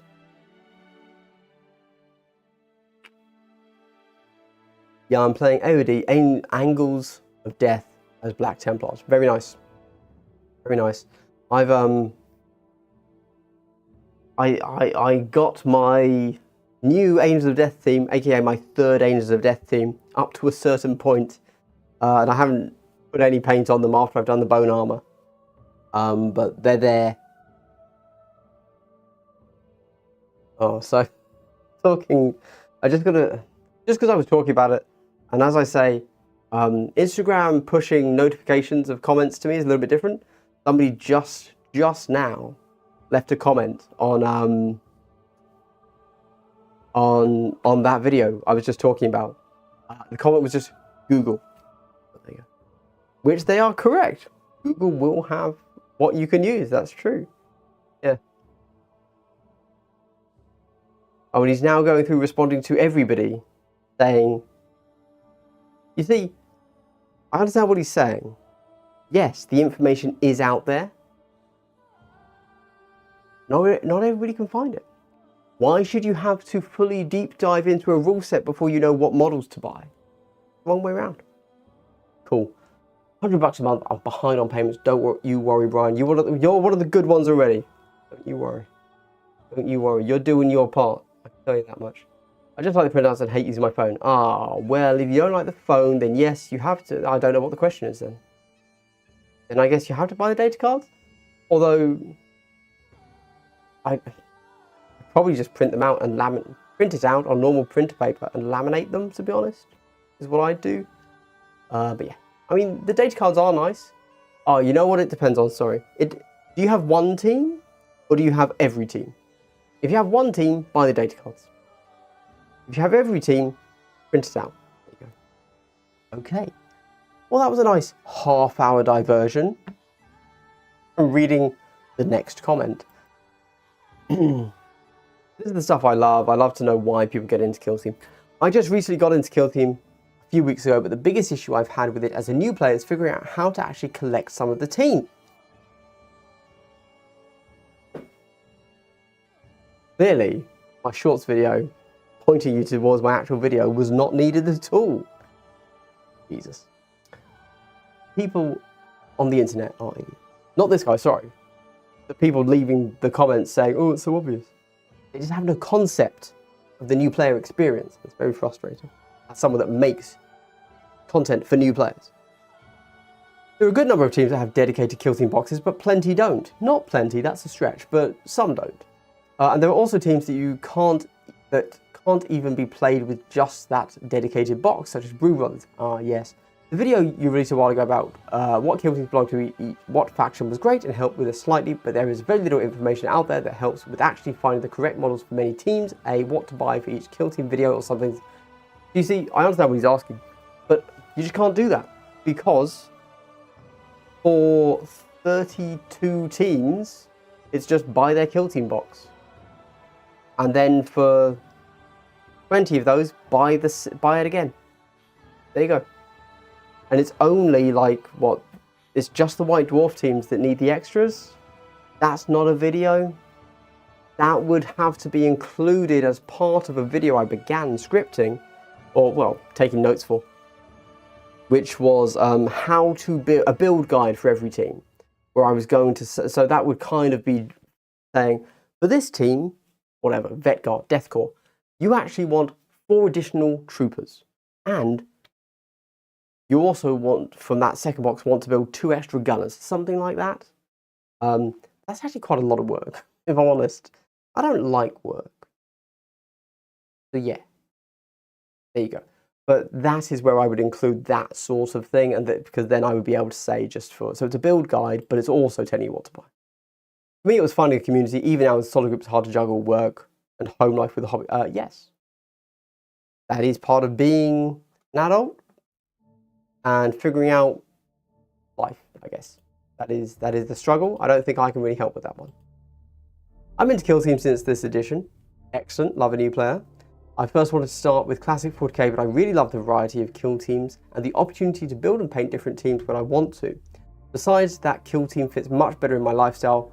Not that much time for a game needed. What I'm struggling with is finding a local community. Yeah. Love your input about kill team, and thanks for the humble double hello from the only kill team channel on YouTube. Those are both factually correct. Unless you care about one of the 1,000 other kill team channels on YouTube. Nah. I'm not aware of any. I'm not aware of it. Yeah. I think this is a very common one. You know, kill team just, you get to dabble in 40k as an IP and cool models and a hobby that you can engross yourself in. And you also get, but you get so much more variety. You get to go wide instead of deep. And that's what the ladies like. So, I just, sorry, right, yeah, I agree. Chase, I just printed them to a binder. When they get an update, I print the new version. Yeah, that's fair. I agree, that's probably the way to do it. If you're happy with it in a binder, I like to laminate them because it's like a fun little project. I feel like I've done something, but it's quick and easy and it doesn't take any skill, so I can't really go too far wrong. I can go wrong though, let's be clear. Golly, is Utopia full-time? No. Let's be very clear. If it was my full-time job, I would not say things like, I don't like to work and I don't like to put effort in. No, YouTube's just a hobby. There you go. It is not, I don't make nearly enough. You might be overvaluing just how much money I make with ads and Patreon. Yeah. It's a fun little hobby that makes me a little bit of cash on the side, which just about covers my Warhammer purchases. There you go. Grumpage. Hello, new to kill team. Played a couple with a starter set. Awesome value. Got a Drukhari army. Nice. I'm fitting up for KT. Also hype Possible Sisters soon. Are you deep into that Drukhari lore? If so, obviously the go-to is, well, you got Mandrakes, great team, and you've got Hand of the Archon.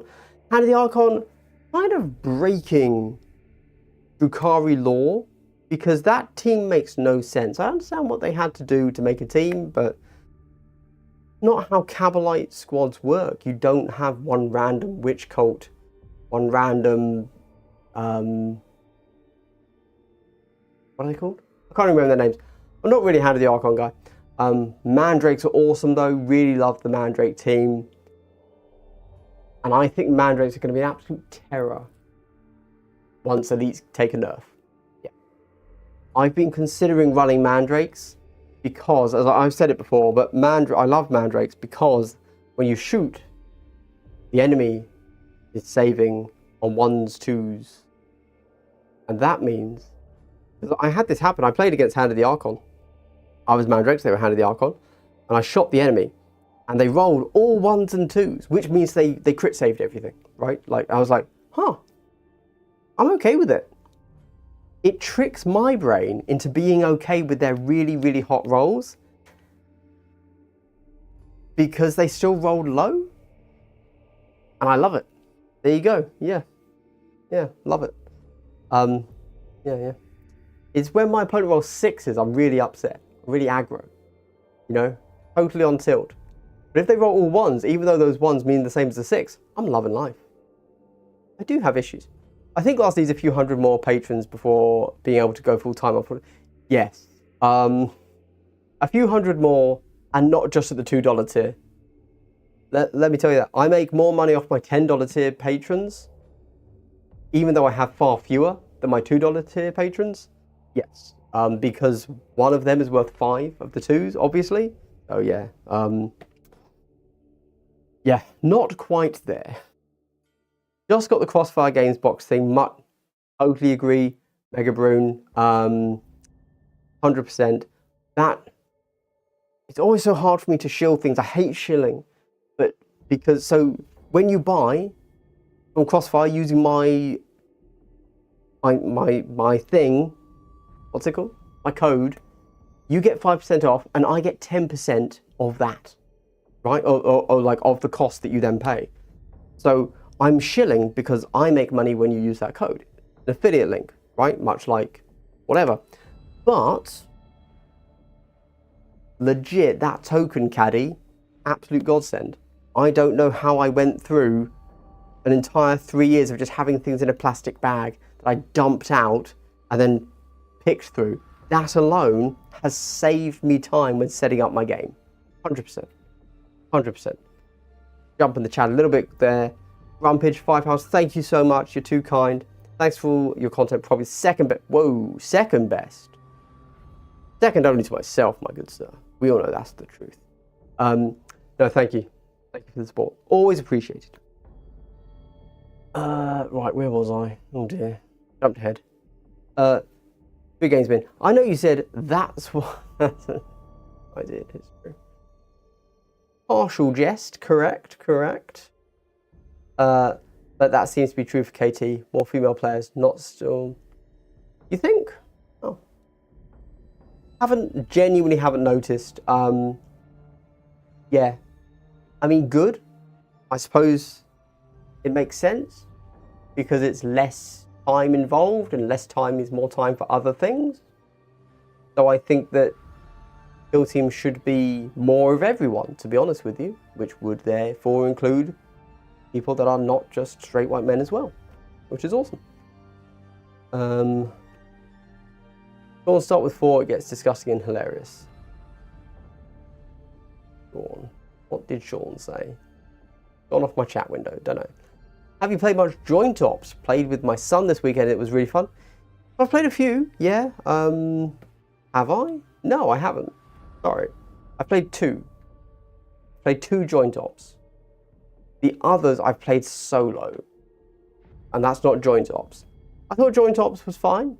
Yeah, I've got no complaints to it. You know, it's you and a friend against NPCs, which is good fun. Yeah. I think it is a perfect, you know, a good way to hold the hand of a less experienced player, for sure.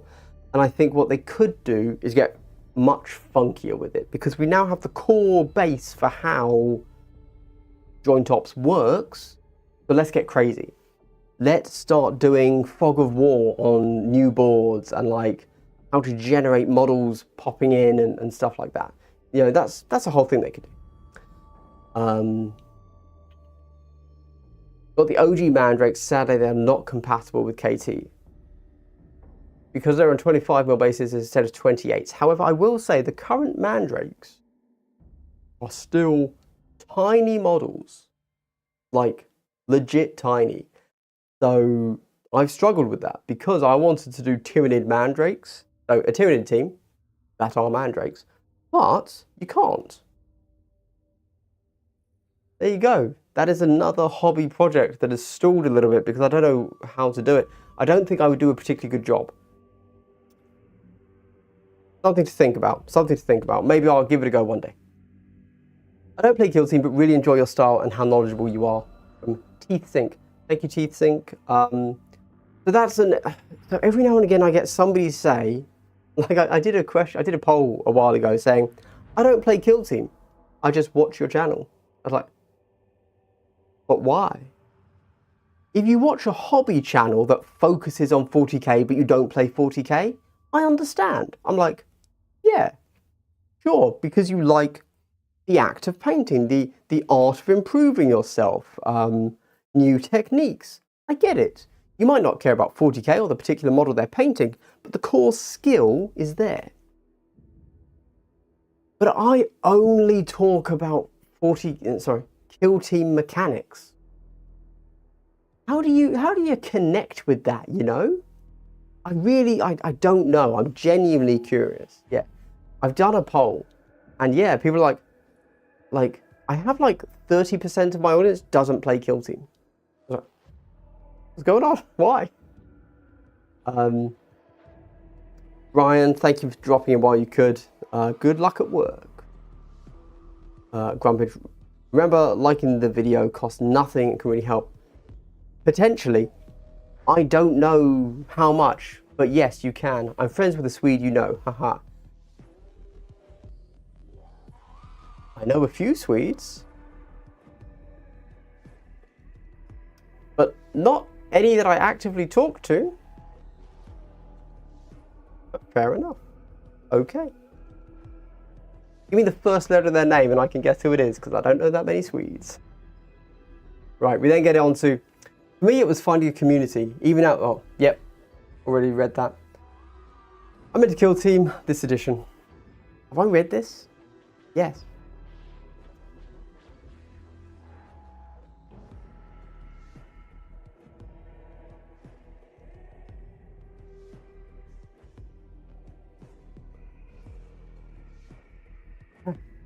Do I still talk to this person? E.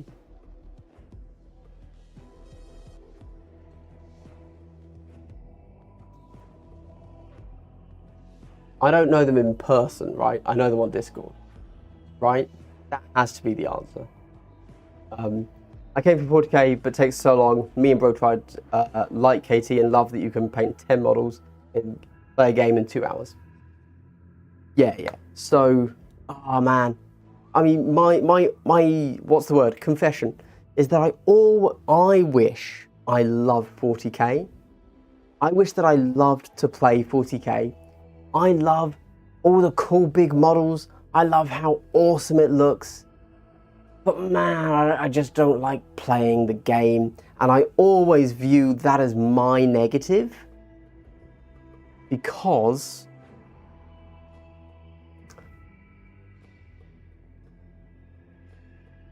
it would be so cool to like it. Yeah. I wish. Yeah. Anyway, that's just me. I'm still trying to like 40k. I mentioned the Kill Team playtester earlier. We're going to meet up soon and we're going to play 40k, not Kill Team, right? So like, yeah, I'm really trying to like it, and I don't. But I'm like, if I just gaslight myself enough, I will like it sometime. I came before the game takes so long, blah, blah, blah. Double hello, people. Double hello to Josh Rhodes. Hello. Sasha Bingham. Hi, Andy. Maybe people who don't play are interested in starting. I've only just taken the leap, but have watched videos for a few years. So you see, I understand that. I understand that you're like, I'm interested in this game. Let's start consuming content. I do exactly the same.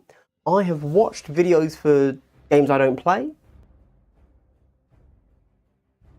But in my mind, I'm starting to play. And I start by, paying attention to media I'm interested in.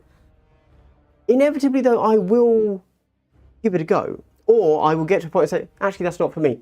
But it's not years. It's like 2 weeks. 2 weeks, and I've either bought something for it and I'm further down the path, or I'm out. And I've lost the pizzazz for that. Got the impression you're not that keen on doing battle reports. Is that right? I've enjoyed the ones you put out and would watch more.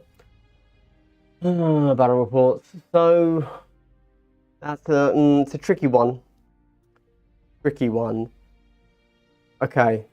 How can I phrase this so that I don't make myself look very mercenary?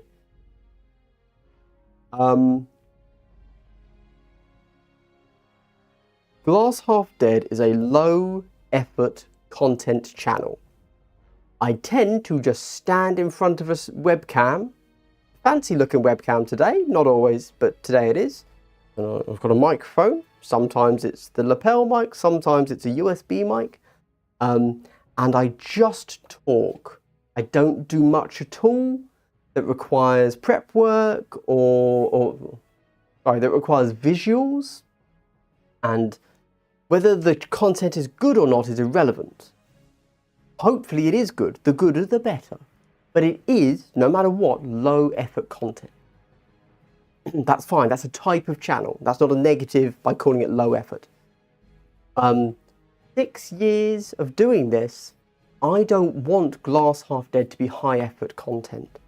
If it was, I would stop. Part of the reason for this is that because my channel has been around for so long, it is what it is when it comes to the YouTube algorithm, and there is a cap on the number of views that any video I put out is really ever going to get. Ooh. So, with that in mind, there's no point in me putting a lot of high effort content into a video. Let's say I put out a fully featured multi-$100 million 40 kill team video, right? I sink my entire life savings into it in multiple years. That video will still not be particularly well viewed compared to if it was posted on a new channel that didn't have the background of my channel. That's just how the YouTube algorithm works. It is what it is. The way that works is people that like high effort content and are willing to pay for it and therefore make high effort content worthwhile financially, they will have watched my low effort content and said, this is not what I'm into, and left. And that tells the YouTube algorithm that type of person doesn't want to watch my type of content. And so when I do something that they would like, it does not get shown to them because they've already left. Cool. I lost track. Why am I telling you this? Battle reports. Battle reports are high effort content. I can do so all content takes a long time, let's be clear. This is like my only hobby. Doing my channel, that's a whole issue I'm working on. I've got some self-growing and self-improvement to do, whatever. But, let's just say, I don't know, how long did my LVO thing to take? Like, today. So there's this, which I had to make. This took, I would say 45 minutes, half an hour, 45 minutes of just tallying up BCP, and then this, which again, it's no additional extra really. So doing this took, let's be generous, say half an hour, and then I spoke for 30 minutes, and I didn't have to edit the video. Okay, so this is the prep work. I didn't take any notes because the notes are here. So this took, and then I had to upload, make a thumbnail. This video, which was about 30 minutes, 25 minutes, whatever for you, was probably about an hour and a half for me to do, okay? That's an hour and a half out of my day, an hour and a half where I can't do anything else. Cool. A battle report is so much work. First you have to play the game. That's 2 hours. I have to find somebody that can play the game. That is also effort. I have to have somebody, a very specific type of person that is willing to do things, that is able to talk on camera. You know what? Some of the people I've had on the channel, not great at talking on the camera. And I've had to encourage them or say, please don't shout that loud, you're clipping the microphone. Or please stop rubbing the dice together right next to the microphone. That's now unusable footage. It's, you know, like this, I like to call it media training. You know, like there are issues with doing that, and that's just playing the game. I then have to edit it, and I would say that roughly, to edit a battle report, it takes minimum twice as long as it took to record. So to do a basic cut of a battle report, which is all I do, which is all those videos were, to be clear, I didn't do any fancy editing. It was just a cut down full battle report. That takes what? A full day? 7 hours? 7 hours hard time. 7 hours in which I can't do anything else. Why would I put 7 hours into a video which gets as many views as something that could take me an hour and a half? There you go. Man, that was a long way to say that one. I should have just said next. Right, not trying to derail, we played Warcrow together. So the only time I played Warcrow was indeed therefore at Salute. So I must have seen you there. That's awesome. I also don't know which Swede I know whose name begins with E. Legit. No clue. So their secret is safe with me because I'm a man of many secrets because I remember nothing. 100 with you on play 40k. 40k at 750 points is a good start. 2k points can go after themselves. So enjoyed is too strong a word. 1,000 points killed 40k is fine. That feels like how the board is supposed to be played at. I line up my 1,000 points on my 44x60 game table and I'm like, there's nowhere else to deploy anything else.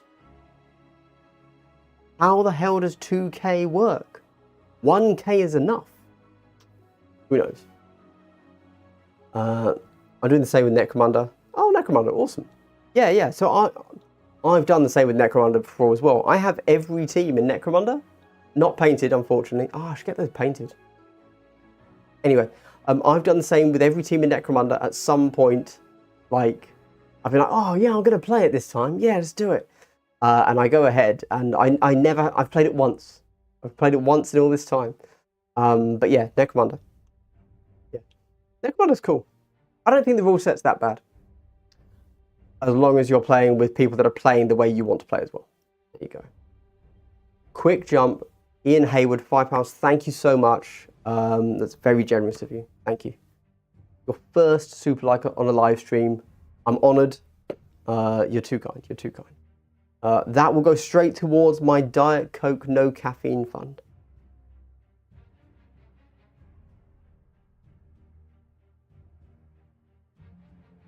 Love to enjoy 40k again, but what I want from a game has changed since the mid-80s and Warhammer has not.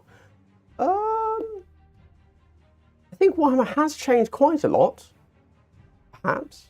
But perhaps the core of it, indeed, is still the same, despite the nuances changing, perhaps. Maybe, yeah. The Goon Bag. Love your content, Daddy. Nearly finished painting the 2 Hivestorm teams. I haven't played before. Would you suggest a sad hammer first or just jumping in and trying to learn at the local hobby shop? So the best way to learn is with a more experienced player teaching you. If you have that option, 100% do that. 100%. They will teach you. If it's going to be you and a friend who also doesn't know anything, 100% play on your own first. It's going to be very frustrating to have 2 people know nothing. One of you, at least one of you, needs to know the very, very basics of like, how do you start the game, right? Hey man, I just ended up last in the tournament. I played Nemclaw. Was it my fault? I mean, yeah, because you came last. But that's not a bad thing. When I lose a game, it's my fault. When I win a game, that's probably the dice's fault then. Yeah. But I wouldn't be too frustrated by the fact that you played Nemesis Claw, which is an elite team, and you lost. That's fine. Kill Team is a game of skill. There's, you know, Nemesis Claw is one of the teams where if you don't know what you're doing, you're a beginner, you can just get tabled. Who tabled me? Oh, I got tabled by Blades of Cain. Yeah, like as Nemesis Claw. Before I knew Nemesis Claw were good, and I was just like, what was happening? How is Blades of Cain, the team that every single tier list content creator has put on D tier, the literal bottom tier, how have they just tabled me as I'm playing elites? And that was the second time they tabled me. Oh yeah, it's fine.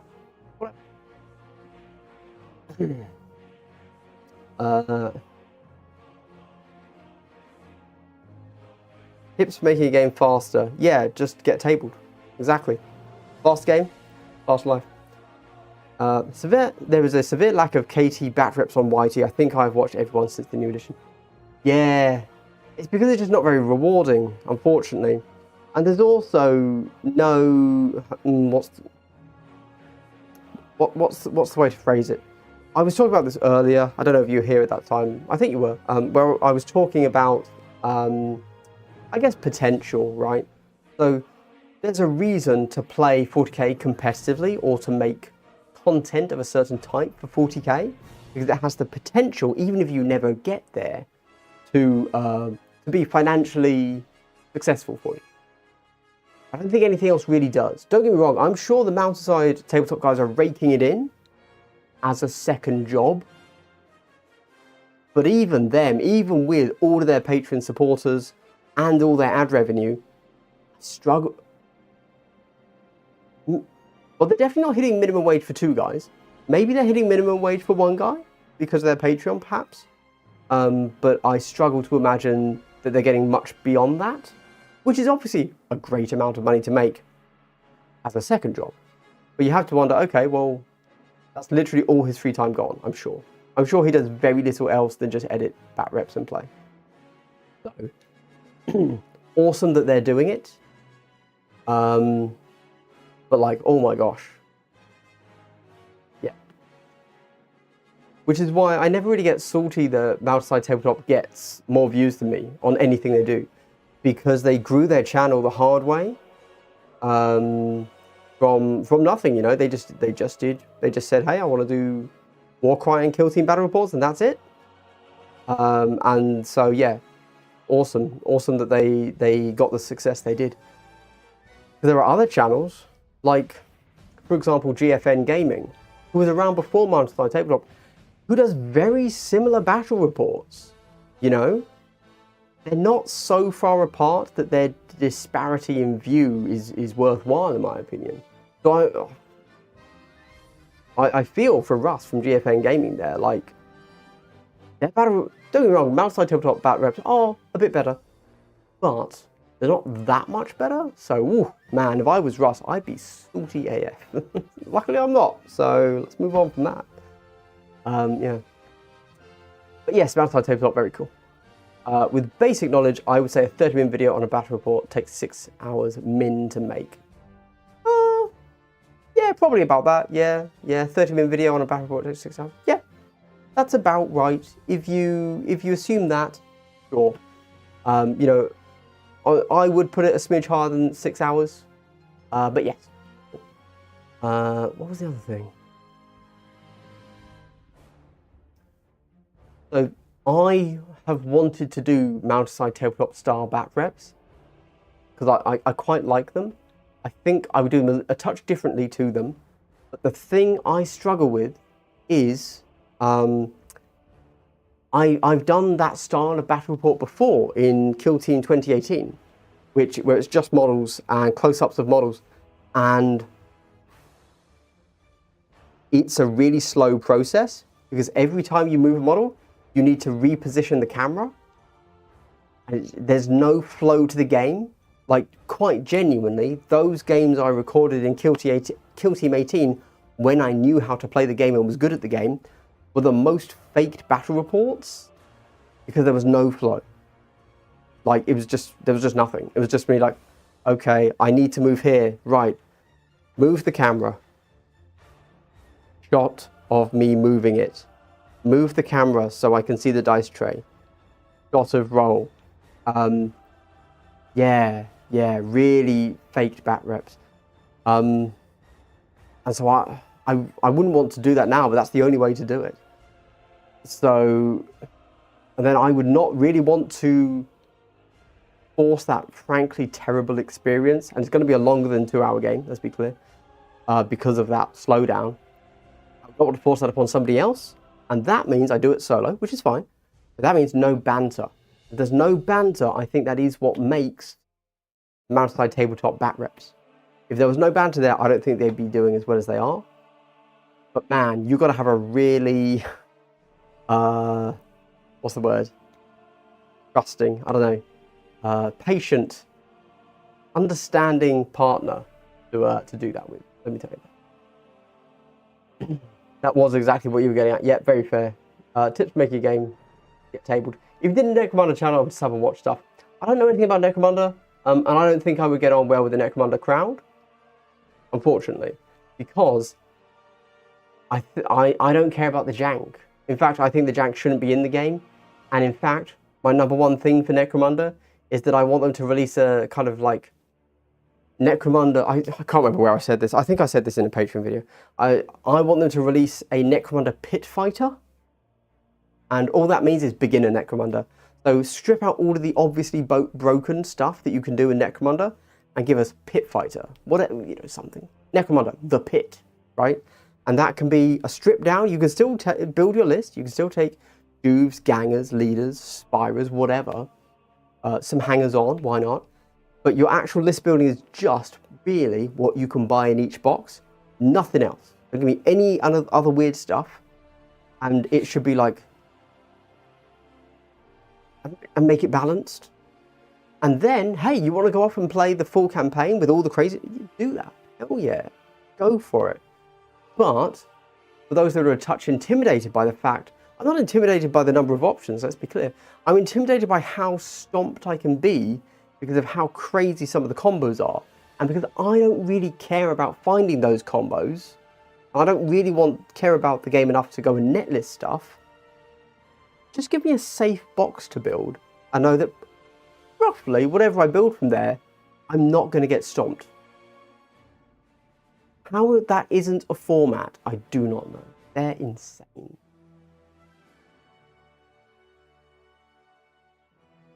And so the fact that I think that's a good idea means that Necromunda people don't like me. What team did you vote best painted on Saturday? I didn't vote. Did I? I didn't vote.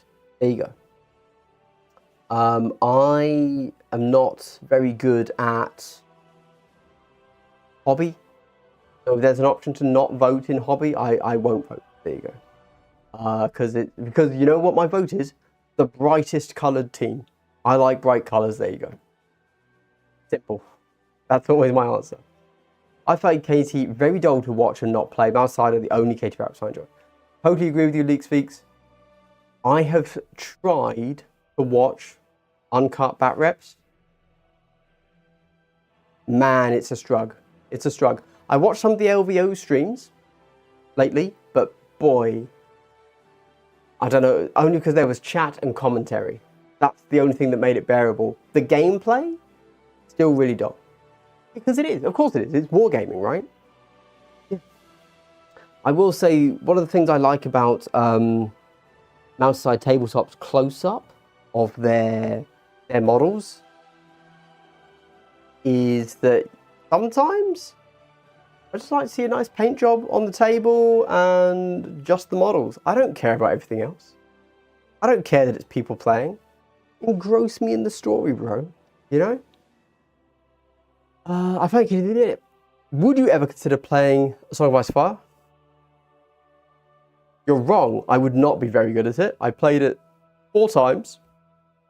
I got absolutely smashed every time.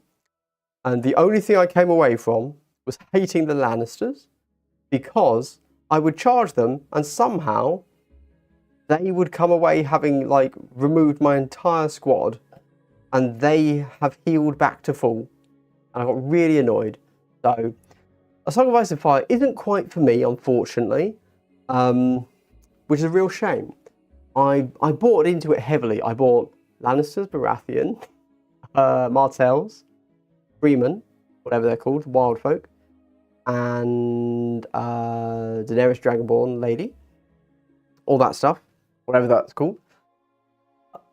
Played a bunch. Realised I don't think I liked it because I got tabled a couple of times on the trot and then had to move house, so sold everything. I tried to sell as much as I could when I moved house because I didn't have any hobby, I didn't have any storage space. Yeah. Good evening, Kill Teamers. Hello, High Lord of Terror. Yeah, would you add low effort necro content here, like hobby stuff? I don't hobby. Today was meant to be a hobby stream. However, would I ever hobby Necromunda? Yeah, sure. I'd have a little chat about it, but it's never going to be something that's huge for me, I think. Because there's not much demand for it, really. Yeah, there you go. It's been around for ages, Necromunda. Goes in peaks and troughs. There's never any news for it, so you can't be a news channel. So ultimately it would end up being a bit of a high effort content channel, and I do not have time. I don't have time for any other games. I'm trying to do less time on Kill Team and less time on Glass Half Dead and do other things with my life. I'm burning away the fucking cat. I swore, I apologize. I'm burning away the candle here, okay?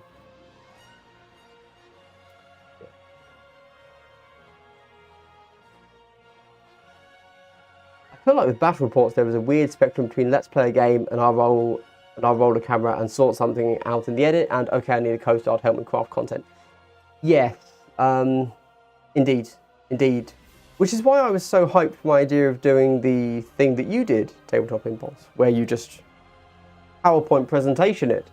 People did not take kindly to that video, so I'm not doing that, because it was still more effort than I normally put in.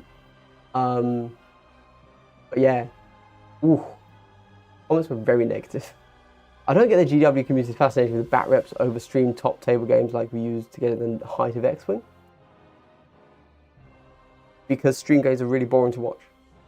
I don't know why that's difficult to understand. And I know you're then going to talk about the crates or golden Y-Wing or something. That's fine, you can enjoy it. People generally don't enjoy it. Also, watching a 3-hour game of Kill Team, 40k, isn't fun. Watching a 2-hour game of Kill Team, though, is very, very slow. I mean, I'm totally unwilling to sacrifice the fun of the game, which is why I have only ever done I Played a Game. I love I Played a Game, though. That's my ideal content, because I can hobby while I vaguely listen to it. Bat reps are only fun when both players know what they're doing, they're going fast enough to not be boring, but also while explaining it and filming their moves. Not easy to do well, easy to be boring. The thing, I mean, this is what we're all dancing around, isn't it? Like, ultimately, everybody wants a different thing from battle reports. I could put out, objectively, the best battle report, and I wouldn't be in, and there are people that can say, yeah, it wasn't my thing. Like, you know, we can all look at the production quality of Play on Tabletop. Do you know how many battle reports from Play on Tabletop I've actually watched to the end? Minuscule numbers. Like, they would be shocked. It's not that I hate them. I just get bored. I don't doubt that they're the highest, the best quality out there, but it's not what I want from a battle report. I have watched, you know, somebody talking for an hour, dithering on about nothing, really, and I've watched that full hour and been fully engaged as I hobby. Whereas 40 minutes of super high edited, super high quality Play on Tabletop 40k, nah, I make it about 10 minutes in and I get bored, right? Everybody wants something different from battle reports. And the problem is, they're all quite high effort. And that's why you get so many battle report channels burning out. I keep picking teams for Kill Team that turn out rubbish. Lol, I'm like a death wish to a team. Mate, just go play Warp Coven, and then give it, I don't know, 2 weeks or whatever. You can give them the death knell. We'd all appreciate it. You think we need more Marine teams to get people into the game since they are the most popular with new players? It is a little odd that we only have 2 loyalist Marine teams. Ultimately, we do need more elite teams. More Marine teams, yeah. Because in 9 months, you know, we're going to lose Phobos, so we need something to replace that. Rumour has it, Grey Knight. Who knows? That'd be sick. I'd play that. But I don't know. I feel like Aves of Death, Grey Knights, Death Watch, smashed it. What more do you need? I don't particularly want them to get into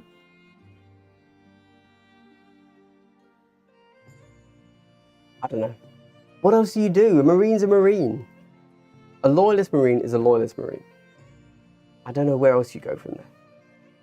And if it's not Psychic flavoured, Special Forces flavored, or normal flavoured, you know, it's the Neapolitan Marines, right? Chocolate, strawberry, vanilla. As long as we keep the Neapolitan Marines, we're good. I'm new to the hobby. Is it possible GW changes some of the KT faction rules before the next big version in 3 years or so, seeing as it's so unbalanced in some cases? Yes.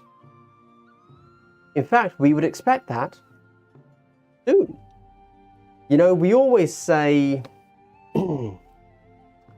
that rules are transient, aesthetics are forever. I've actually never ever heard somebody say that before, but we mean that. We mean that when we say whatever it is we actually say. And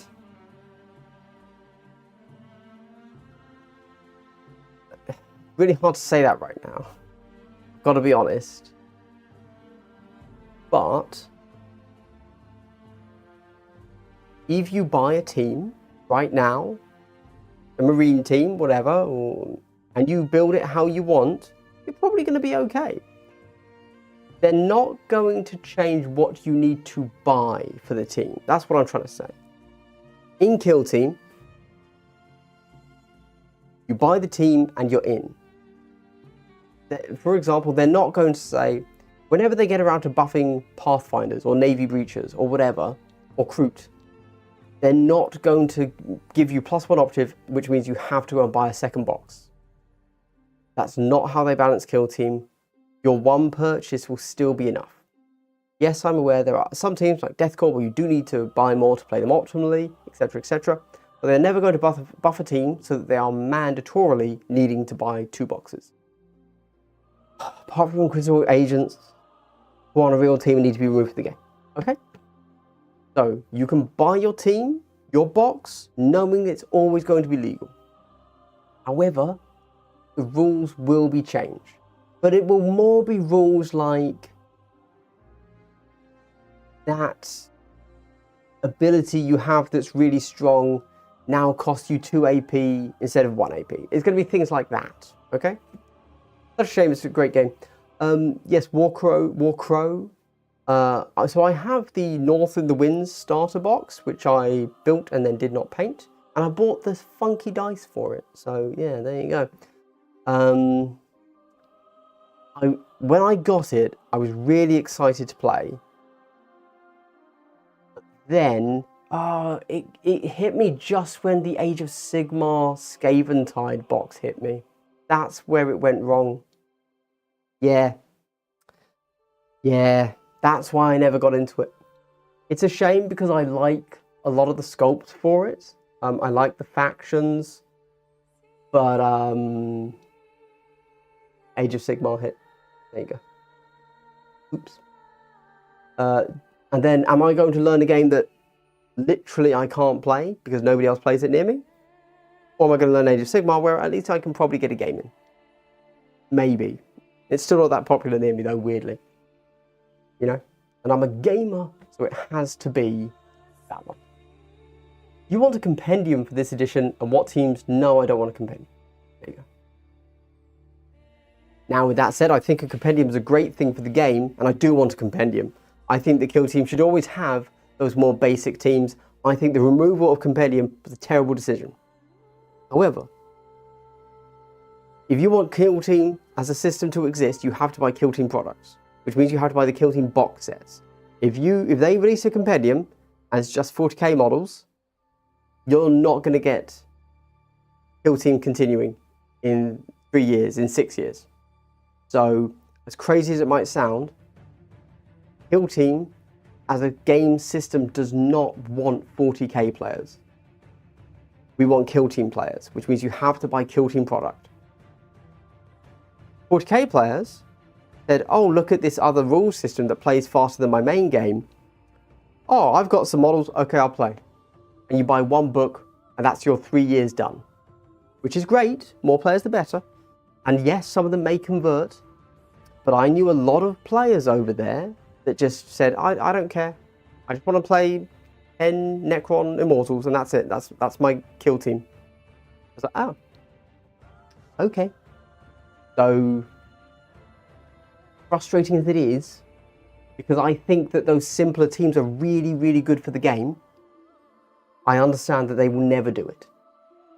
I didn't watch battle reports to see the army lists and figures. Once I've seen that, yeah, so that's actually how I watch battle reports. I listen to the preamble where they show some nice pictures of the army and say, this is what I've taken and I've got this rough plan. And I'll often skip to the end and listen to the post-game chat. And that's all I care about. I don't really care what happens in the middle. Those games got huge numbers when they were streamed, though. Okay. Well, cool. That's a dead game now, though, so there you go. Clearly, whatever they were doing did not work. I know it sucks for you to hear that, Major Tom. And I know that you're going to say, oh, but the community is continuing. I don't really care. It's not a game you can buy anymore. So whatever they were doing didn't work, right? Got to be realistic about these things. You know that that's coming from someone that my literal best, you know, like what got me into wargaming was X-Wing. Before that, I just knew about 40k and fantasy. I had played some games of Warhammer Fantasy, to be fair, and some 40k like 3rd edition. But the first time I became an actual gamer of the games was X-Wing. I love X-Wing. I think it was amazing. I'm not putting X-Wing down. I'm just saying that may not be the thing, you know. Also, I think X-Wing was much easier to watch in the visual, like streamed medium, because you could actually tell what's happening. I've watched Kill Team streams. I know the game, and as soon as you take your eyes off the board, you don't know what's happened. You lose everything, right? Just gone. Very hard to follow Kill Team as a streamed game. Yeah. That could be aided, but it's not, because there's no money in people figuring out how to stream the game correctly. I only watch a bat rep if it's fun. Fun matchup, good channel. Fair enough. It is rare, yes. Phobos says hi. Yeah. Indeed. But they are technically a legal team with just the Phobos box. Just like technically Deathcore are. What are your thoughts on printed proxies? More the better. Good. Go ham. Print everything you think's cool. I like a lot of the, is it Starforge stuff? I think it looks really awesome. Great alternatives. I don't like printed proxies of things that are literally just straight rips and copies of the GW models. It's lazy, it's boring, it's not very creative. I don't like it. But if there are printed proxies that have an interesting take, awesome. More the better. I think the Motor Death is more to do with AMG in the community, to be fair, bud. Sure. Maybe. Inevitably. But I struggle to imagine that AMG had a completely profitable property on their hands and they said, yeah, we don't want that money. That just doesn't make sense. That's not how companies work. Something had to be wrong. Thoughts on Bolt Action? I think it's a good game with a fairly easy buy-in compared to 40k. I have never ever played Bolt Action. The only thing I know about Bolt Action is it just got a new edition, and obviously the fact that it uses the token pull bag system for initiative. I don't know anything else about it, unfortunately. I'm not really a World War II guy. Yeah. There you go. Yeah. Apart, of course, from Dan Collins' Hardcore Histories, Blueprint for Destruction. An absolute banger. Or was that World War One? Yeah. That big ginge. Hey, just started playing Kill Team. Awesome. Glad to hear it. Did you just buy in Hivestorm? What about like a very melee focused team that could have like a chaplain or jump pack leader? And then a slow moving Gravis team. Yeah, no, you're right. Those would be awesome. I agree. I don't know. I mean, I agree that would be awesome. No notes. No notes. That would be awesome. Is there anything else that needs to be said? The thing is, okay, oh, I hate to say it. So I would love that. But what am I giving up to get that? What am I giving up to get more Marine teams? Am I giving up my Tyranid team to get a Gravis team? Well, I don't want to do that. Am I giving up all new Grey Knight Primarisified scale models to get jump pack team. I don't want to do that, right? We get 2 new teams every 3 months. That's it. I don't know how much I want more grab bag marine team, you know? But yes, there are 100% things they could do. 100%.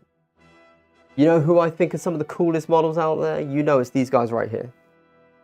Yeah. Yeah, look at that. Can't see it. Bigger 5. We're not reading this, are we? I'm reading chat. Look at that bad boy right there. Oh, yeah. What a Chad. Love it. Love it. We need more of these guys right here, okay? More of these guys right here. Give me a team of 3 of these. And I don't know, 2 servo skulls, so we have the 5 models for kill off, right? Marine in a marine. Marine in a marine. What about like a very random? Hive Storm, and I like Necron support the circle, right, but not play them yet, just painting. Have heard they are a bit, unfortunately, yes, unfortunately, they are quite strong. However, I would say, as a beginner, don't worry about playing a too strong team, because you could still just lose. Like, until you've got the fundamentals of the game down, no team is truly strong or not strong, kind of. And because you won't be playing kill team correctly. And yeah, don't worry too much about that. However, do worry about once you understand the basics and you're trying to get a friend into it, and you're like, hey, yeah, I'm just going to run my high-tech circle and then play them as hard as you can into their whatever, and you smash them. Don't do that, right? Don't do that. But yeah. When you start the game, don't worry too much if you're a too strong team. Do worry if you're a too weak team, because you will then just get tabled really easily, potentially. Again, it's all about your skill level and the skill level of the person you're playing into. And as long as you balance the skill levels, you're going to be okay. Some strong teams are also quite difficult to use. 100%. Yeah, so for example, Warp Coven, that's a really bad example. So Warp Coven are strong just on their raw data sheets and their shenanigans. And that's the issue with Warp Coven. So a new player could play Warp Coven and pretty much ignore their shenanigans, and they'd still be a very strong team that would stomp some friendly players. Not always, not 100%. Warp Coven can be beaten, but you're very durable, very strong, and shenanigans. And if you ignore the shenanigans, you're still just as strong as other marine teams. However, for example, inquisitorial agents, if you don't play their shenanigans, they're not strong. They suck. You kind of need to know what you're doing, you know? Me and my pal split the Hive Storm, so I have the Vespers, and I'm only winning against the Aquilons when I roll 6. Yes, correct. Yes. That is how Vespers work. If you cannot, I suspect, Vespers need 2 things. They need comms. Here's what I want. Here's what I want. I want their drone to get comms. It's ending in a moment, Kill Team Ken. And I will talk to you on Discord. Yes, I'm tired. But the drone needs comms. They need the extra model in the box because it's in the box. Give them +1 model. Done. And the communion points. I think you should be able to use one of them for +1 APR. There you go. Maybe in balance it would need to be 2. But if it's 2, then you have to roll quite well on your communion points to be able to do anything else in the round. But you always have too many communion points, I find. Well, not always, but sometimes. Often, I have found. But if you only roll 1 and you have your drone, that's 2. Leader can do 1 for free, and equipment you can do 1 mission action for free. Yeah, I reckon 2 communion points could swap for an APL. I think that'd be fair. But maybe 1. You'd need to play test. Yeah. Just given up after an incredibly frustrating evening of hobby. Oh no. Too cold not to have fan heater on, then heater dries paint within minutes of... Oh dear. You see, that's why you just shouldn't hobby, man. Just don't bother. It's only going to frustrate you. Get into my mindset and just hate life. How many changes in the rules had the previous version? Was there a lot? Yeah. Yeah, inevitably.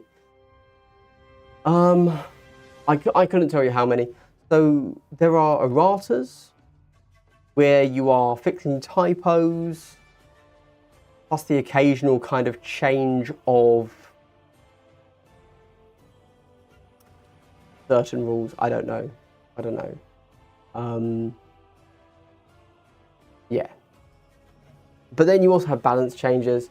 Across the whole game, you know, I'd say total on average, I imagine that on average every team had, let's say, 4 changes. So 36 times 4, it's an unknowable number. Nobody could actually know that. Nobody could ever do that number, sum in their heads. We won't even try.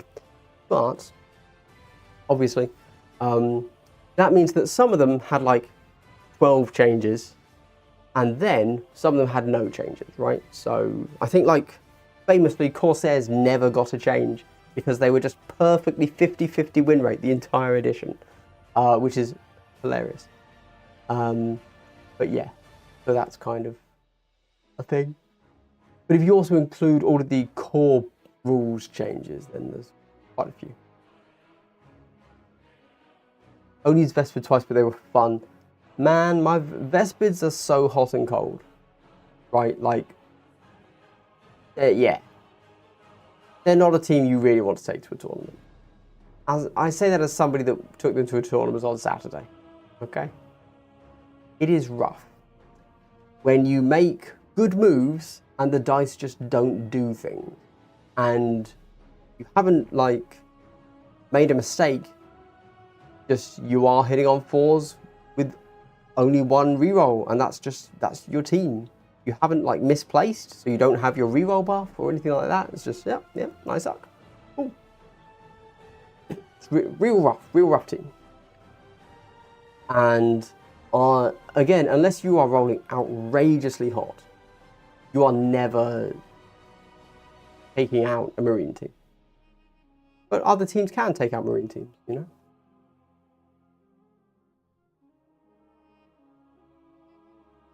Need to just start spray models. That's right, my man. Now you know how, because I gave you that tech. Hating life is simple when compared to hobbying. It is, but there's still so many varieties to it. Bloody love hobbying. Hey Glass, what are you hoping they release team-wise? When you do hit, they sting. They do, but you know what? Not always. Only when you roll 6s. So many times I've shot into Marines and they just save 3. So only a crit goes through.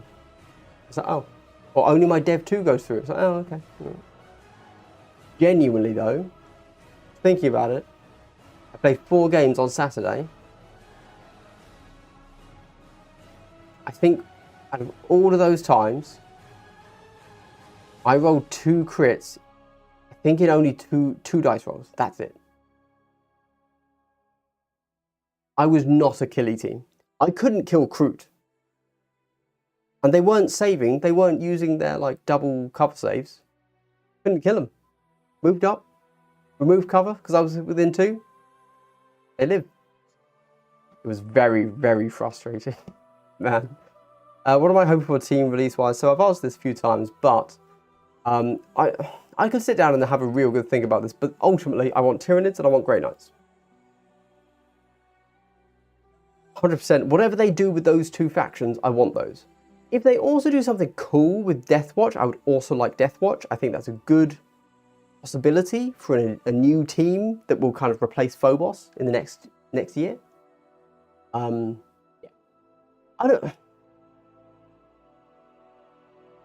I'm going to go out there. I'm going to say an AdMech team. We're going to lose Hunter Clade. We need an AdMech team. don't have a replacement for them at all. And I think Kill Team would be a really good place to put in a really flavorful, interesting AdMech team, right? Like, AdMech for me is very hit and miss, but we have a really interesting thing. Demons also, yes, I like demons, but Kill Team's moving away from demons, it seems. They want demons to go into their specific Chaos Marine book. So I think the days of only demons are dead. They're going to do what they did in Age of Sigmar to them. I don't like at all, but whatever. It is what it is, right? They're doing it. What do they care what I like? And I think, correct me if I'm wrong, but I think quite clearly they just have no plans to release new demon models. There you go.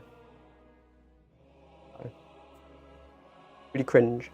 Unless it's part of, you know, the release for the codex of their god. And then you're getting that instead of Marines. You know?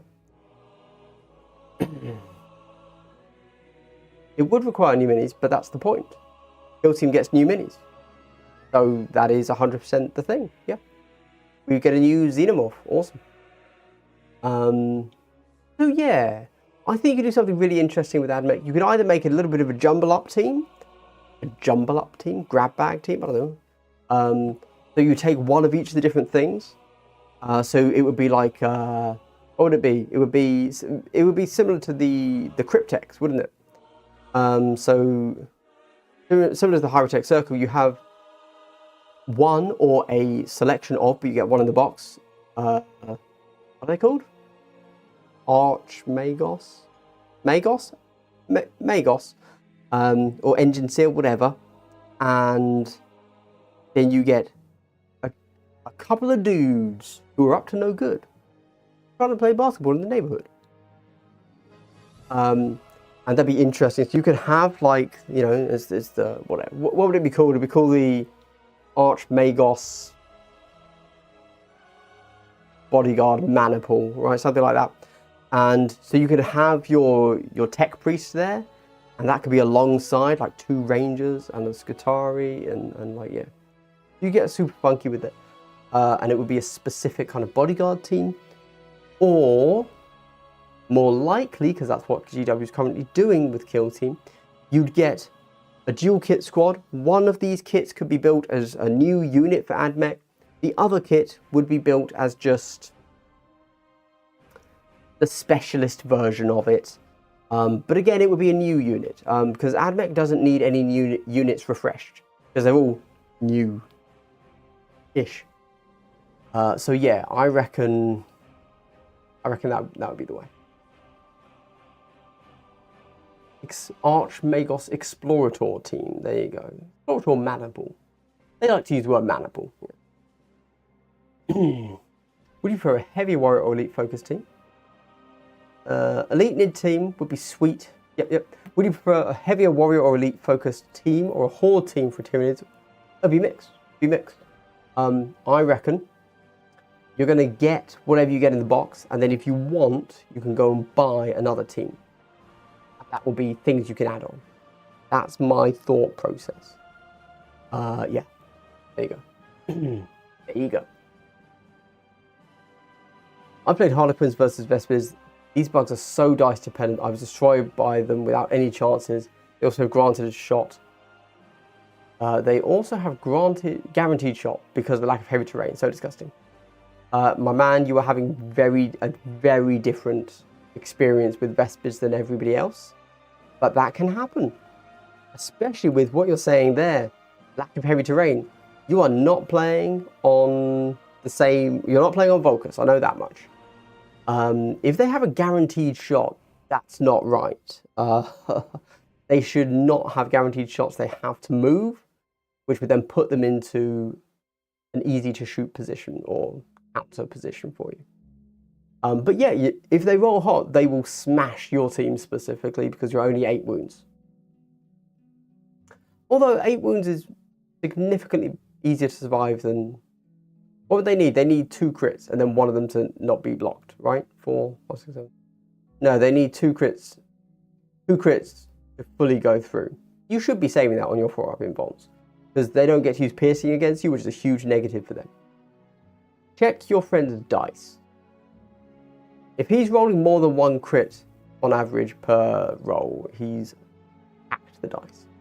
If they release a new AdMech team, I'd like to see it as a 1-box, as a new coming to 40k team not being a 1-box is real barrier. Well, I mean, that Kill Team is a 1-box game, he says, apart from the Ogryns he had to buy.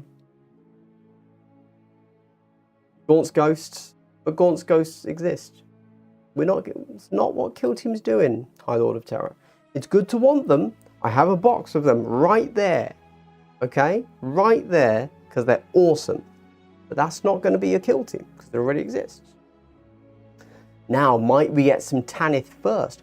Might we get some Imperial Guard regiments released as Kill Teams? Maybe. Possible. Vespids seem like they'd be quite hard to balance between not being incredibly unreliable as they are now or OTT lethal. Yes, with their current design, whatever you do, they will just be more swingy. Yeah, 100%. Yeah. If you're not rolling crits, your team sucks. If you are rolling crits, you are outrageous. Yes.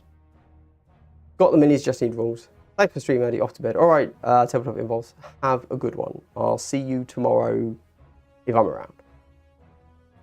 And Circle not being 1-box and Krieg not being 1-box. There are many teams that are not 1-box, indeed. Yes. Yes. Right, everybody, it's past 10. I am also off to bed. So, thank you for jumping in. If you made it to the end of the video, I'd like to give you a big triple hello. And for those that have supported me, this is the hydration fund for which you have paid.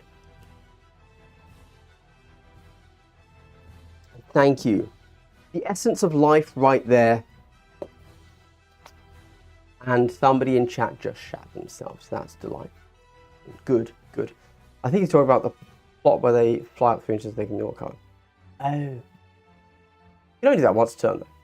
Alright, thanks everybody. Have a good one. I will see you in my next video. I don't know when that is. Fingers crossed when it's me covering Valentine's Day. See ya.